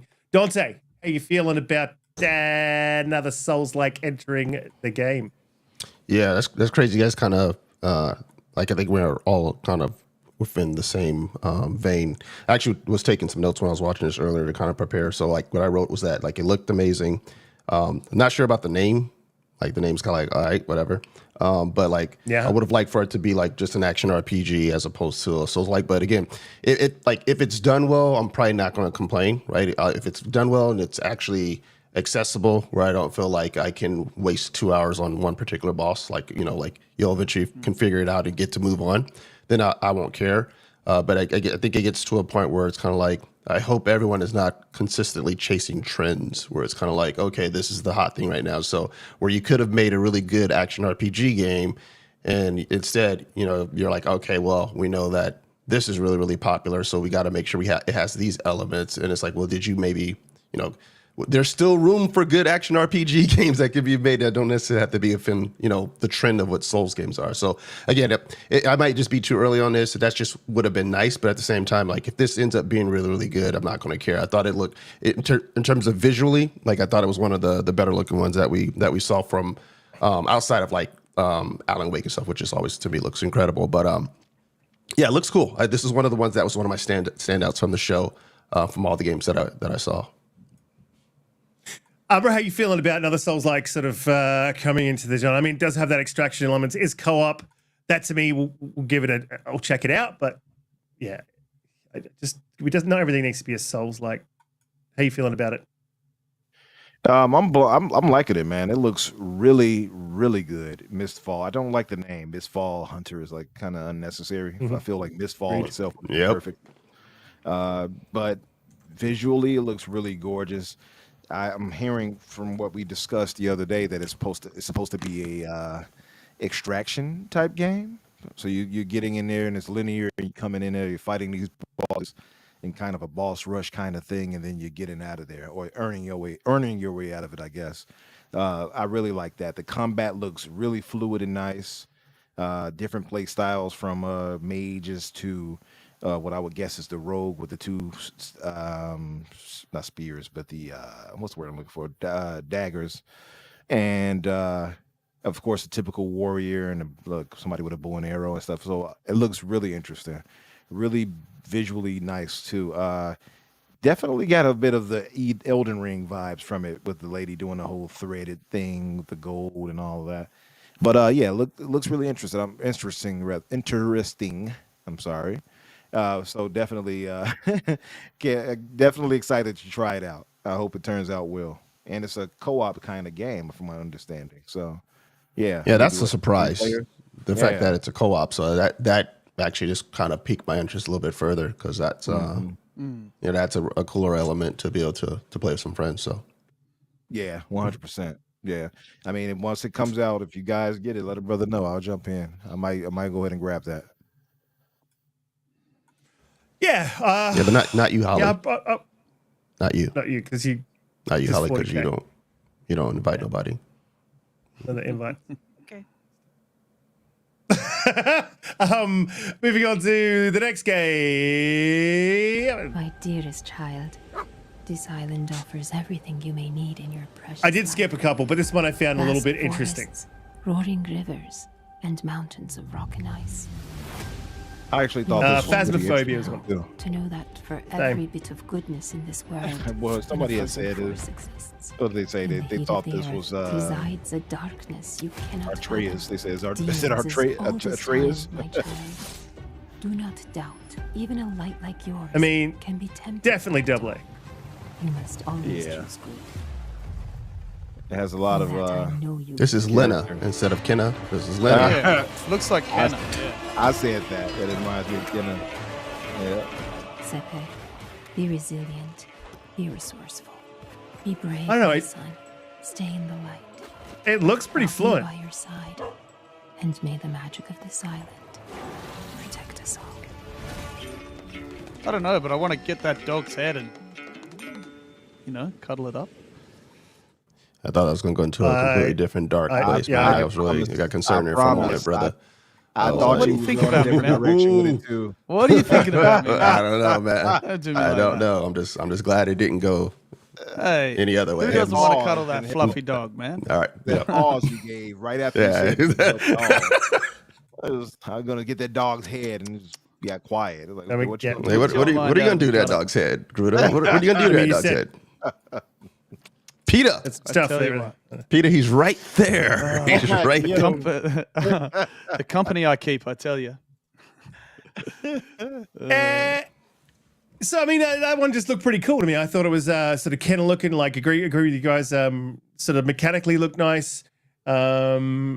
yeah, it doesn't look like it's crazy like AAA budget, but I like these little AA sort of entries into the thing, and I like that Xbox brings them to the fore.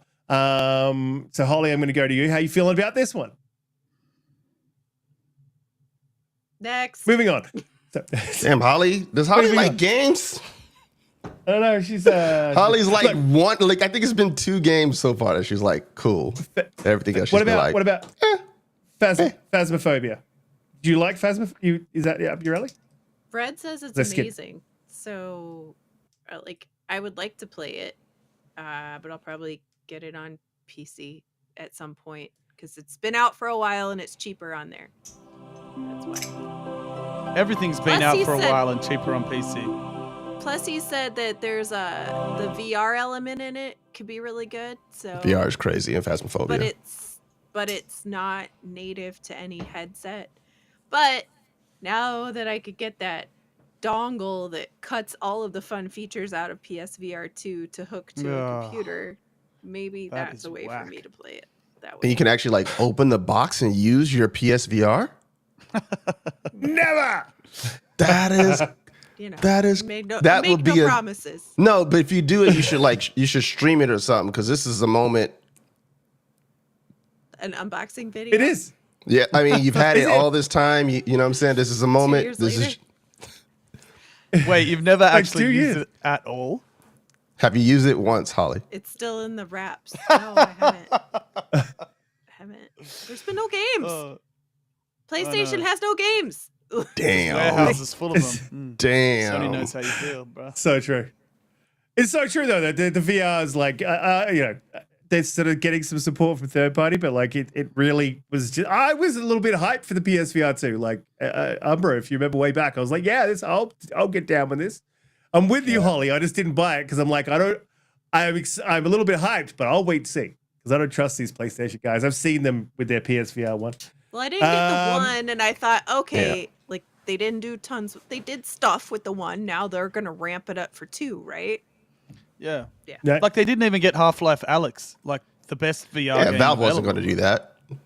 I mean, Valve wasn't going but to do yeah, that. surely they could have cut some kind of deal with it. Like, Nah, Valve wasn't going to do that. Yeah, that's true. That's the reason for people to come into Steam and still basically That's a get the good index and stuff. So, but yeah, I think PlayStation knows that they're the purchasers of that product an apology, to be quite honest, because the support for it has been atrocious in my They opinion. should give all the games out for free to the people. or highly discounted or something, right? Because if they themselves haven't put out enough like 4 high quality games that are out should be in my. Here's this peripheral that costs it wasn't cheap, and then Same as here's console, a handful of games that I don't even know if we can say it's a handful of games that people can really talk and rave about for that. So You can't, and they had no back compat to the whole thing. Yeah. The whole thing, it was like they gave up on it before they even released it. That's how it felt. Even when they released it, They're it like, felt oh, we as did if- all this R&D, so we might as well sell something, right? Yeah, but they internally had given up support for it before they even launched it. It was crazy, man. But do you it's a remember really Jimbo, weird release, man. Uncle Jimbo was like, what we're gonna do is we're gonna release a VR game alongside all of our main games, and they were like starting with Call of the Mountain, and finishing with Call of the Mountain. Well, it's because they didn't make any more single player. They went to all of these live service games. So what are you gonna do then? Spider-Man PlayStation is so messed up, man. Eventually, there might be a story as to its rollout and kind of like the last ending portions of Jim Ryan in terms of like how all that happens. But I wouldn't be surprised if it's something similar. Like we've put all this R&D into it, we got to get the product out, but we know we don't have the software to support the product. But anyway, we're getting sidetracked. So yeah, there'll be a Jason Schreier story about that, hopefully. I want to see the documentary. I want to see a PlayStation documentary where they show Jim Ryan's tenure and the absolute train wreck that it has been. And we're just now seeing the train wreck. I love the earlier in the generation where we've been saying to these PlayStation fans, it's a train wreck, it's coming, you just haven't seen it yet. This is the back end pause of Sean Layden's tenure that you're seeing. You're about to see Jim Ryan's, and everything we have seen said's going to happening, and I hope they enjoy it. Cygnus in the chat. Suck it. It's coming, man. We'll move on to the big finale of the show. which I actually wasn't keen for this, but this is looking like it's going to be something. This was my game of the show.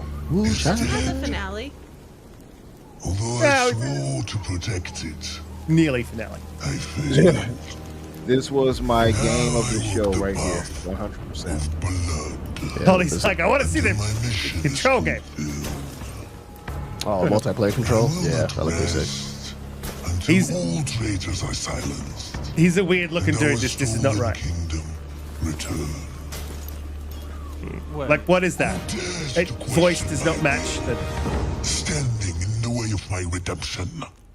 You should be talking from his mouth. You should be talking like standing in the way of my redemption. Oh, this thing. Another one. I just realized how much I didn't really like this show.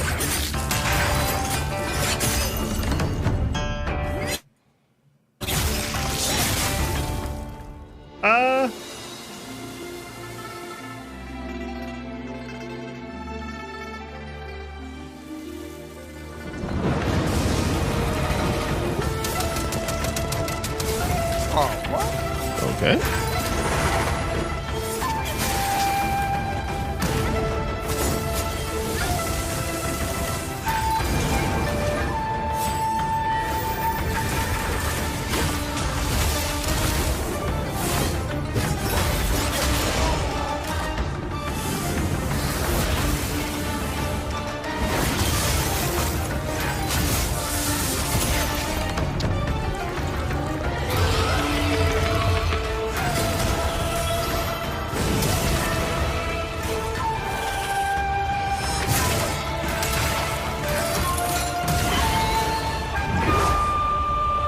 Wonderful effects are spectacular.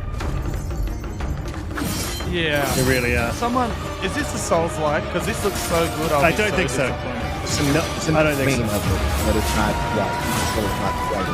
I hope it's not, because it looks really good. It's like Black Myth. It's not quite a Souls type, but it has elements. I mean, what is this character though, dude? What is that?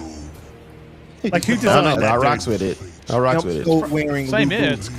That's cool, man. Yeah, I don't think he's cool at all. Look at his head. Look at his head. Looks like a 3-year-old child. No, he's Like, he looks like my 3-year-old son. That's a big get. If my son, Your 3-year-old son dresses up like that with a pimp coat. If my son came, Like, Daddy, where's my breakfast? Where is my breakfast, Father? Where's breakfast? I want my redemption. Salutations, Papa. Oh, Salutations, Papa. Where's breakfast? Give me my yums, Daddy. Oh my This is Holly this is not. Game Pass. Holly's not impressed with us talking about that at all. Not at all. This is Game Pass. So for me, I'm definitely trying it out. I agree with you, Garuda, but I don't think it's a Souls-like. I think it will have elements of it. In the boss fights, I think as you move through the land, I don't think it will. Be cool to see like a different. I like how Ghost of Tsushima, when they released, had a different type of combat. So it'd be cool to see something different. But hey, it's not that. I didn't get down with the earlier Ninja Team game that we had this year. That was very Souls-like. Yeah, didn't like the combat. This looks like it's up my alley, so I'm pretty hyped for this. It looked amazing, graphically crazy, like particle effects were great, Umbra, like you said. So, Umbra, how you feeling about Wu Chang Fallen Flowers? Only thing I hate about it is the name. I've said that when they showed it in June. It's like this too wordy. Like, just get to the point. Wu Chang would have done just fine by itself. Yeah, and you got Wu Long already, Wu Chang. It's like, bro, differentiate yourself a little bit. Like, yeah, Chinese developers love the W. I've noticed. With Hey, woo. It sounds a little bit. Sounds a little bit. Sorry, xenophobic. Yeah, but other than that, man, 100% agree. Like I said, the particle effects are beautiful. The combat looks fluid and fast and capable. You have so many different abilities that they showed you could use, from fire staffs to, her shooting off those magical like lightning bolt arrows. Like, it looks really dope. I'm really interested in doing it. I'm wondering if it allows for different play styles, or do you just get all of that in one, whatever, no matter what. but very interested. The enemies, the way they even mix up how you fight them. As you saw, she had to dodge the bolts of whatever and water wave and all that. It's not just standard. Yeah, what is it? Wu-Tang. You didn't put Wu-Tang that on the last one. Red, you messed up your formula. But yeah, yeah, man, super excited. This was my game of the show, 100%, and it's coming to Game Pass, so that's a crazy W. I'm guessing this is about the end of this discussion. The last game that was shown, of course, I'm also interested in it. I'll just give my score now, just to wrap it up. I thought the show was an 8 out of 10, and partly because of games like this that were shown. Super excited for this game, and I think the show was really well done. Shout out to Teeny Amini and her team. So really loved it. Yeah, it's they must have an affinity with the number 5 because Wu actually means 5 in Chinese. Donte, how you feel? It does, yeah. I thought it looked dope, man. I thought it was. Yeah. I thought it looked great. I thought the combat looked really cool.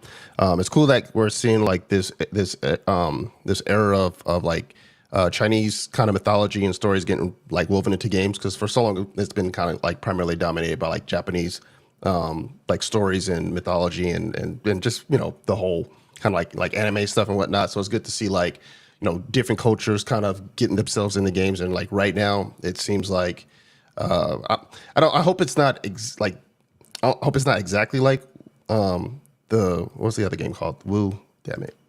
Help me out, guys. Wulong. All right, was it Wulong? Okay. Yeah. I'm hoping that like it is as you go through your like the different abilities that we saw, that you're earning those as you go through, right, from the bosses and stuff that you take down and dungeons that you kind of go into and whatnot. But in terms of like the combat, like kind of the parry stuff that I saw, yeah, it was probably one of the ones that stole the show for me. And I think I'm right there with you, Umbra, in terms of the rating, right? Because I thought there was a little bit of something for a partner event. I thought it had a nice mix of different types of games, right? You had some horror stuff, you had some first person stuff for some shooting games, and you had some third person RPG type of stuff, some Souls stuff. So I think this was a good one for them. I don't know if they capped. Yeah, this ended the show, didn't it? No. There's another one after this. One more after that. Okay, all right. More. So, but anyway, I thought it was a great showing. So this is one that is. So you're saying this is coming to Game Pass, right? This time. Yes, absolutely. Okay. Yeah, I'll definitely be playing this then. If it's coming to Game Pass, this is going to be one that I think is going to at least move some numbers in terms of users played, especially for people like who wanted to play Wulong on Xbox who haven't been able to. So this would be like, all right, well, here's an opportunity to play a game that kind of gives me the same type of vibes. So, yeah, I didn't like Wulong. It was Wu too long for me. Oh wait, I think we're getting our Wu's Wong because we got Wukong. We got Is it Wulong? Wukong? Man, Wulong, Wu Chang. I am sorry. Are you talking about the monkey game? Yeah, what's the monkey game? That's Wukong. Wukong. Yeah. All right, dang it, man, I'm gonna mess this up. So Wukong, for the people who didn't get to play Wukong, this gives that kind of vibe, and especially if you're a Game Pass subscriber, like I think it'll move some numbers for players actually trying it out. So I think that's a good pickup for Xbox. Yeah, that was Wukong flying monkeys. This is Wulong floating feathers. My apologies. There was Wu Chang. That I don't know what there's a lot of Wus. It's Wu too much for me. Holly, how you feeling about the Wu? You? It's not a monkey, so that's plus. You don't like monkeys. Yeah. I don't know. It if it's in Game Pass, it looks interesting enough. I'll try it in Game Pass for sure. I feel you. Look, let's get to the last one of the show because I know that Holly is definitely going to love this one. So we'll just click on this man and see what we'll go. Oh, Federal Bureau of Control. Let's go. And weird. So good. This looks good. Policy and procedure used to keep us in control. But now, we need a new approach. I love the facility, man. So good.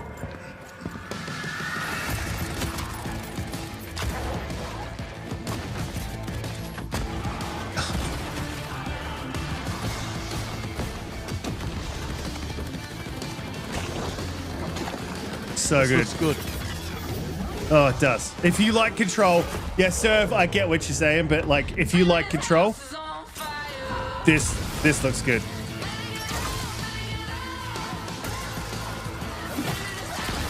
Looks good because it's not PvP.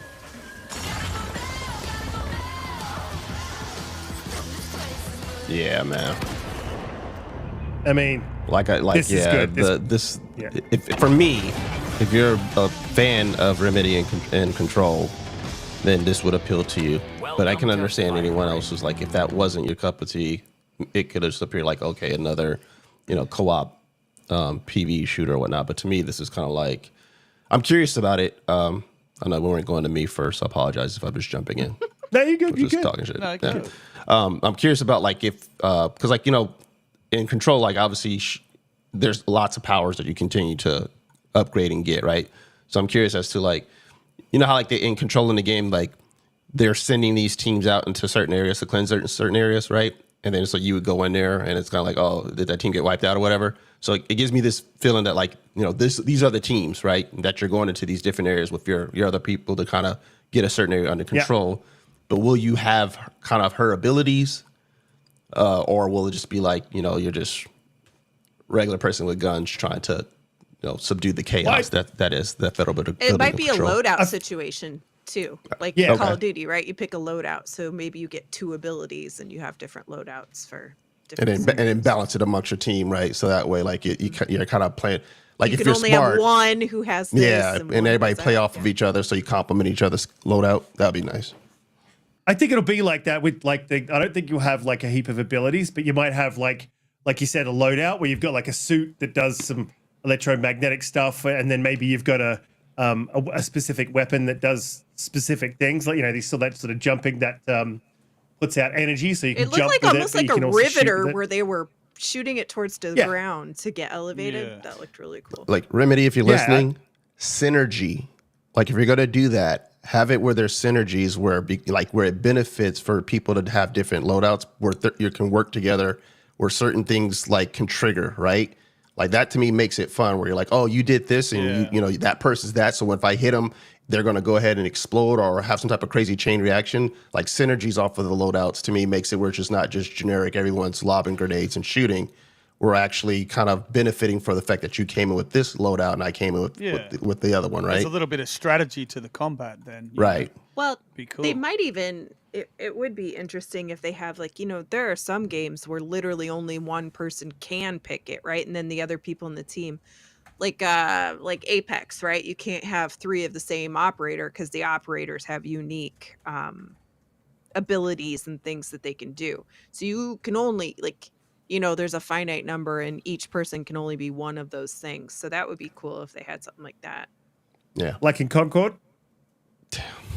Sorry. Yeah. Sorry. I'm sorry, that game doesn't exist. Hold on. Too soon. All right. Oh, that's long. Oh, crap. Stop. Oh, my God. Stop. It'll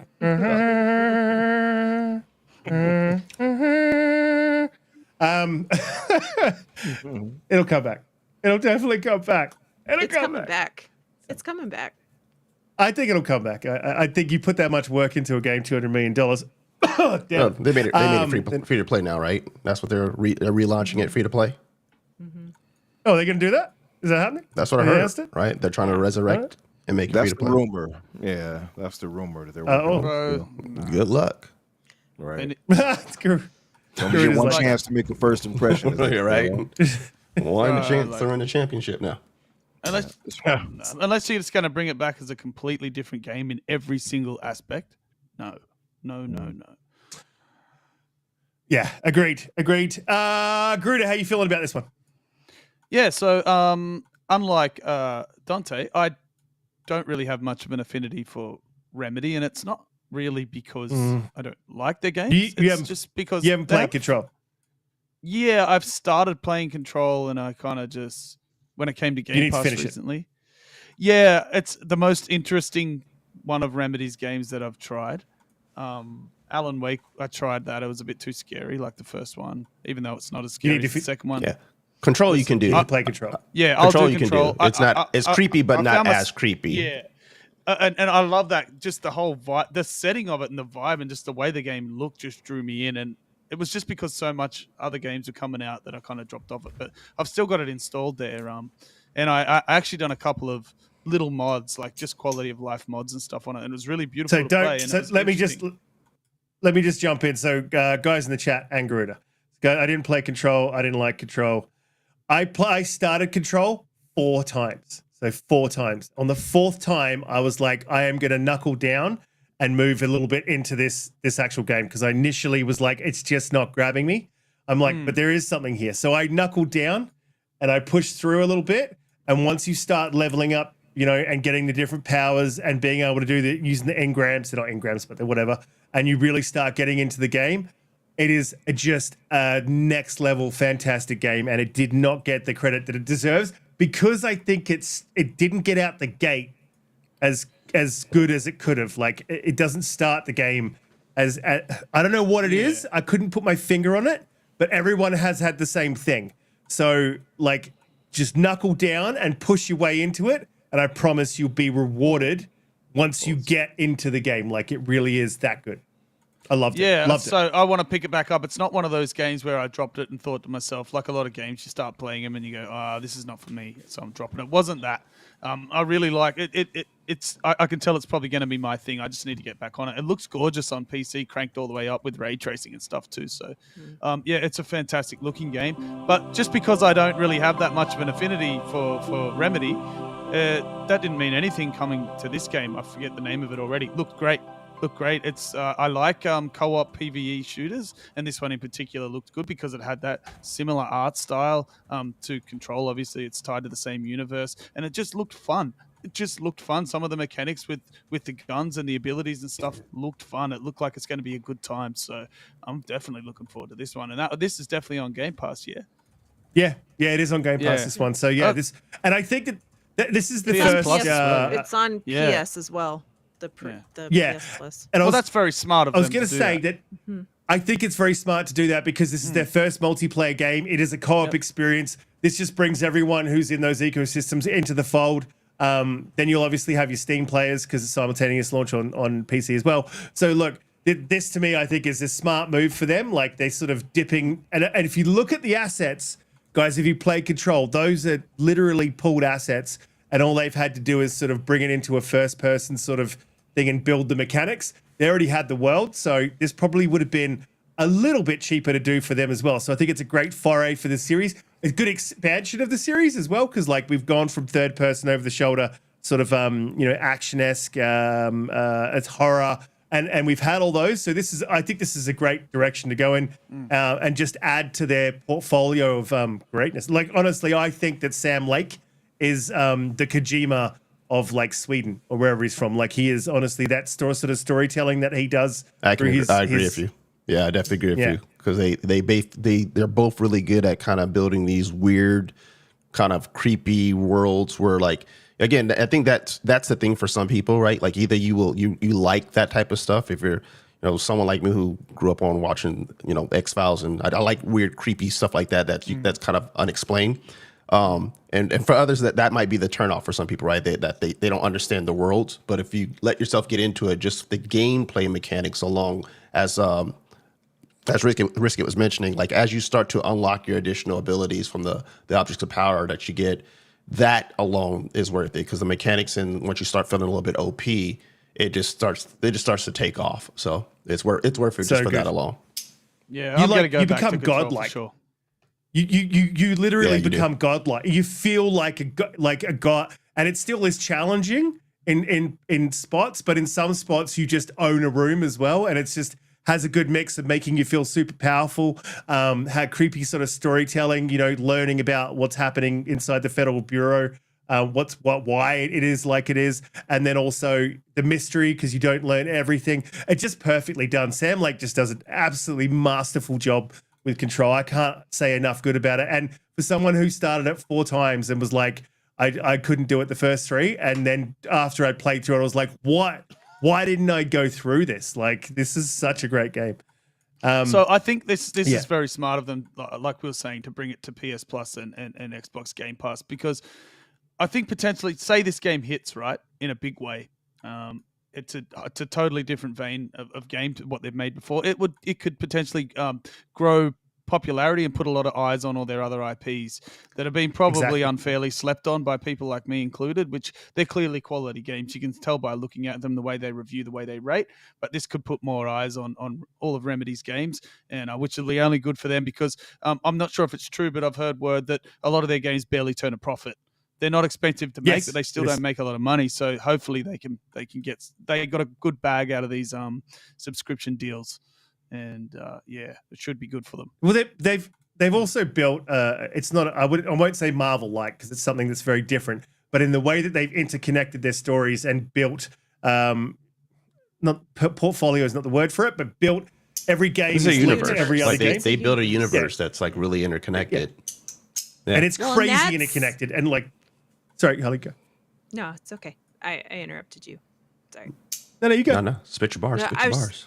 I was just gonna say the thing that will, I think this is gonna be pretty successful because it is very smart of them to very specifically use this universe that they've created for their first multiplayer venture too, because it's not a new thing that people have to know, right? Like it is for people who haven't played their games. You're absolutely right, but it's going to attract all of the people who've played all of their games who might not even necessarily be all that excited about an online co-op game, but they're like, but it's in the FBC, right? So let me go check it out, right? And it might draw them in or suck them in a way that, maybe other online multiplayers don't. So I think they're very smart about the way they're launching it, but they're also really smart to use those assets and lean into the fact that it is in the Federal Bureau of Control, because I think that will bring in a very large original player base that they would have been fighting to get otherwise. Yeah. Yeah, so they get the new players, but they'll also get all of us who already just love the world, hoping to see a little bit more interconnectivity in the universe, you know what I mean? So, yeah, absolutely. That Gatling gun too? Bruh, the Gatling gun looks so good. And I love too that they use that, I don't remember what it's called, but it's the room where it was like it's like a mine, right? They show it a lot in there. And there was the one where it's very vertical, because that room was really interesting. Like the stuff that you did in there for was Control. Huge. And I remembered that being there very specifically, right? So like it's really cool to see those particular assets. And the FBC is so big, right? And it had all these interconnected areas that you could really do a lot with it. I'm sorry. Whenever someone says huge, big, you get me. Look, that's pretty much the show for the week. I want to do a quick roundup, get everyone's sort of scores. For me, this is an 8. And just real briefly, the reason why I think it's an 8 is there's literally 4 games in there for me, and 4's like a great number for next year with already what's coming in 2025. So that's fantastic. Plus, just the format was good. It was quick. It was punchy. I think they had a good mix of games. And they had everything from indie to AAA. Everything from multiplayer to single player. Everything from they had a little bit of everything. And I think you would be hard pressed not to at least find a gamer, not to find at least one game in that showcase. And I think if you're getting one player in for one game at least, that's a win. But for me, there was a lot there for me. So I'm super excited, super hyped for 2025. 2025 is looking absolutely stacked. I think, just quickly running off the list, I think there was 2, 3, 4, 5, 6, 7, 8, 9, 10. 15 there's 11. There was 11 in 2025. Yes, there's 15 announcements. There was 14 games and 1 DLC. So there was a lot. There's a lot for me. So super happy with it. An 8 is my score. Donte, how you feeling? Yeah, I agree with you. I agree with Umbra earlier too when he said, because I think we're at least us 3 are in line with it, because I felt that the pacing was good. They're doing this nice consistent thing where it's just kind of like gameplay, right? They're not wasting our time with a bunch of fluff in between in the middle. It's just kind of gameplay, and keeping it in a short contained time frame that they have, but at the same time, giving you exactly what you want to see. And I thought that there was a nice variety of games, and they had if I can walk away from a showcase, because you never gamers have to kind of get out of the idea to think that every time you look at something, you got to say that, like, if every game didn't appeal to me, then it was trash, right? Like, if you can walk away from a showcase and see a variety of games, and like you say, walk away and say, hey, at least 3 to 4 of those games are games that really stood out to me. To me, I think that's a successful one, right? Because there's someone else who has completely different gaming taste probably felt the opposite way, where the games you didn't like, were the games that, that was really cool for them. So I was able to say that there was like at least good 3 to 4 games that really stood out to me that I'm like, yeah, I definitely want to play. So yeah, 8 was to me was really, really solid. Well, we get an 8 from me, 8 from Donte. Garuda, how you feeling? What score would you give it? Two minds. The thought of thinking about how to rate the show. If I'm looking at it from Xbox's perspective, the way the show was paced, the way it was presented, the way it flowed, everything like that, I'd say they've nearly got the formula perfected. It'll be a 9 out of 10 if you're looking at it like that. The games showed well for what they are, and it was paced. There was no talking bullshit. Notice how ever since Xbox has had content, they shut their friggin' mouth during these shows because they actually have something to show. So now they don't have to talk, right? So that is fantastic. They've got the formula now down pat. However, in true Garuda fashion, I'm going to spin it back around, and if I'm going to rate it as far as what's there for me, there wasn't that much that I would go out of my way to play or that I'm super looking forward to. So if I'm being genuine, it'd probably be like a 5, because those games are like, we went through all those games and there's nothing that I'm like jumping out of my skin to play. I'm not saying the games didn't look good. That's why I give it a 9 as a show, right? Because they all looked good. I don't really like third-person games that much. I don't like horror. You already know that. I don't like Souls-likes. And there was a lot of that there, okay? There was a lot of those kind of similar kind of games there for me that just look, to me, those, if it's not a genre you're into or not a type of game you're into, they seem to blend together. But individually, they looked good. They looked like they performed well. The pacing was there. The format is right. It looked good for Xbox. There was games coming to Game Pass. So depends which way you look at it, okay? But it was a good show. No, that's fair. Like, so you're judging the show based on its presentation, and the show's presentation was good. 9 out of 10 for but that. for you personally, for me personally, games that you want to play. That's fair. Yeah, because that's a me thing. I don't really want to play a lot of those games, but they look good. The show was right, and that is the format moving forward. Yeah, Holly, how are you feeling about the show overall? Games for you, format, all that. Yeah, I rated it 8.5 because I thought, again, to Dante's point, there are games on this list that weren't necessarily for me, but that's good because it means that it's representing somebody else, right? Yep. But there were also like 3 or 4 games besides the Alan Wake DLC itself that I was like, oh, and then a couple others I was like, okay, I'll try that. There were some I was really excited for, and some that I was like, it's cool, I'll check it out maybe. And yes, the format's great. I know it's just coincidental perhaps, but I actually really loved the idea that there were a lot of horror or suspense narrative style games in this, probably more than you maybe initially saw.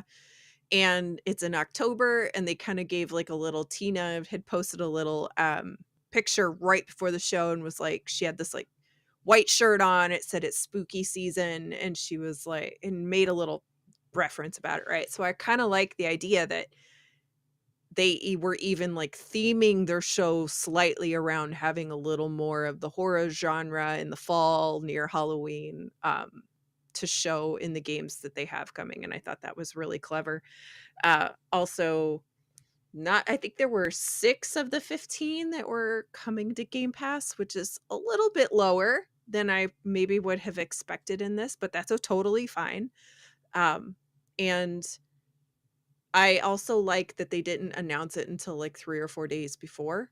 I don't want a long lead up to these things, because what does it do? It drives all these crazy conversations and all that stuff. Just announce it, play it, let the games and the shows speak for themselves, and it's worked, right? So I like that. And they don't need to announce a show far out, because they're having now 3 to 4, even more through the year. So we're not starving for It balances info out at almost around one games. big major show a quarter now. And that's what they need to be with the amount of content studios and third-party partners they now have. They need to be doing that big one big show a quarter on average. And that's what they're doing. And it's good for the brand. It builds hype around Xbox. It shows that they're serious and that they're not going anywhere. They've got big content. They come out, they don't talk shit for half an hour and then show 15 minutes of games. They're just showing games, and for everyone. So for me being a little bit harsh saying that there wasn't much there for me personally, on the flip side, just a few weeks ago, the Tokyo Game Show that nobody really liked, that was for me. I liked that. That stuff was for me, and now this is for everyone else. So like Holly said, there's something for everyone now on Xbox, and it's awesome to see. I think they should remove all JRPGs though, because no one wants those. No. Umbra, Umbra, how you feeling? What's your score on this on the show? Roughly, I guess you guys kind of summed it up really well for me. Overall, an 8 out of 10. Overall, 9 out of the 15 games shown, I'm really hyped and excited for. And even the last game, the shooter, actually piqued my interest as well. I did not play through, what's the name of that game again by Remedy? Control. Haven't played through it, but I own the definitive edition. Ooh, do that. Yeah, I got to get to that, man. I have too many games to get to. I feel you. Man. Crazy. But really good show overall. I think keeping in touch with what they did last year. Last year was pretty solid as well. I think this topped last year personally. And I think I may have given last year's a 7, I think, or somewhere around there. So this is about an 8 for me. Really good show. Yeah, so we're pretty much sitting at I got an 8, Donte 8, Garuda 5. No, I said 9. Okay, 5. Holly 8.5. He said for him personally because of game for him to play, but But the overall show he's was being a objective. A 9. The show was Yeah. 9. He's being objective. Oh, Yeah, I have 5. You can't have 2 scores. Holly's got an 8.5. Umbra's sitting at 8. So, like, sort of overall, I think we're sitting around about the 8. Garuda's score would bring us down to a 7, which is on average. I'm not the villain all the time. Well, okay, let's look at it like this. Let's do a quick one. How could it be better than that? Pacing wise, presentation wise, flow wise, all that. It can't be much better, right? I don't know. Why did you give it a 5? You know? I gave it a 9. I think it was really, really well done. Also, too, kudos to Tina. I said Teeny, by the way, earlier by mistake. Tina, kudos to them for balancing it out, because a lot of these games could have shown up at the Tokyo Game Show. So for this to be here, the partner preview, they're clearly planning these things out really well. You know what I mean? And we also had some surprises. Nobody knew about Cronos, the New Dawn, and so that was a nice surprise. And the last game, of course, the shooter. So nobody knew about those. We knew about Chang already, and we've seen it in action a little bit in June. But so those 2 surprises, hell, I think 3 game reveals in this showcase, right? Even the other shooter that you all played. Yeah, so they did a really good job. They absolutely deserve their credit. I think they did a great job, and I will say something. I haven't seen much negative online, and I've sort of really put some barriers, not blocks, but barriers between who I engage with on Twitter. So I'm not seeing a lot of negative stuff coming from one particular side, and I'm sort of grateful for it, because there's nothing worse than you've liked something and then you jump on Twitter and they're like, oh, this. It's like, oh, shut up. I just hate that stuff. So. Been an absolutely fantastic show. That's all we got time for this week. Let's quickly do the outros, and we will get out of here. Donte, fantastic show. Thanks for coming through. Let people know where they can find you, what you'd be up to, and all that good stuff. Yep. Catch me online. Socials, Donte J. Moody, between X, Twitter X, and Threads. Maybe I'll create a Blue Sky account too. Seems like a few friends are jumping onto that, so I might do that. And then obviously catch me here on Fridays. Y'all have a good weekend. Peace. Absolutely. Great to let people know where they can find you, what you're up to, all that good stuff. You can't find me, and that's the way I like it. You can only find me here 2 weekends on, 2 weekends off. Yeah, you keep looking for me, you won't be finding me. But look, yeah, man, I'm going to be playing more games. Hopefully starting to feel a bit better. I'm losing my voice again, but be back into Diablo, Age of Mythology. Bruh, I'm just drowning in games. We're all drowning in games, right? So yeah, let's just game on. Yeah, absolutely. Umbra, another fantastic week. I know you two stop feeling great, so thank you for coming through, man, and pulling through for us. Let people know where they can find you, what you be up to, and all that good stuff. Salutations. Yeah, man. Damn. Goodbye from the show. Damn. Goodbye from the show. Salutations. No, man. Really good show. Really good show. Enjoyed it. You guys can find me on Twitter, Infinite Umbra or Umbra Infinite. Even on Blue Sky, I signed up for that, as I said, the same name. And yeah, of course, you can see us on Tuesdays, Xbox Factor at 12 o'clock Eastern. Thursdays, my show with Daniel J. McGee, the Fix at 8 o'clock Eastern, and then back here with us typically on Fridays at 8 o'clock Eastern. Thank you all for being here with us in the chat. Yeah, thank you, everyone. Absolutely. That's good. Shout out to the chat as always. You guys are the best. Another fantastic week. Let people know where they can find you, what you be up to, and all of that stuff, man. You know, like... Tuesday nights I'm on the Renegade Realm podcast at 5 p.m. Central in the U.S. It is on Red Wolf's channel. And then also just showing off, I have 2 of the 3 Call of Duty coins that have come in. So showing these, Ben's posted pictures online, but if I could get my camera to, there we go. There you go, there you go, there you go. So they'll all have this front, and then this is the back of this one, and then this is the back nice of this one, and they're like a matte black. Dealer found the toys at the tools. It does look like it. They're like a matte black with a shiny orange finish where the orange is. They are impressed, so they're not flat. They're like cut in and cut out.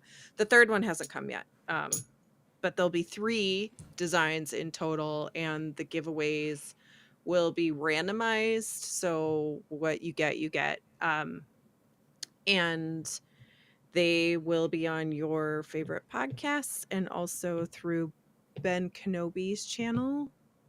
So follow me and him over there, and we have a giveaway going for those as well. Yeah, just if you want to find Ben Kenobi's channel, just head to YouTube, type in fan art, and you may have a little bit, so type in Xbox fan art, it's a couple of things, but fan art does come up if you type it up. And I'll find that link and drop it in the description, Holly, so people can find where to find Ben's channel. So head down the links down there and click the descriptions, follow everyone on the panel. Guys in the chat, you've been absolutely amazing this week, as you are every week. We really appreciate you guys coming through and supporting us, everyone on Twitter who came through and support us, and that one person on Twitch who's very likely me, for coming through and supporting me.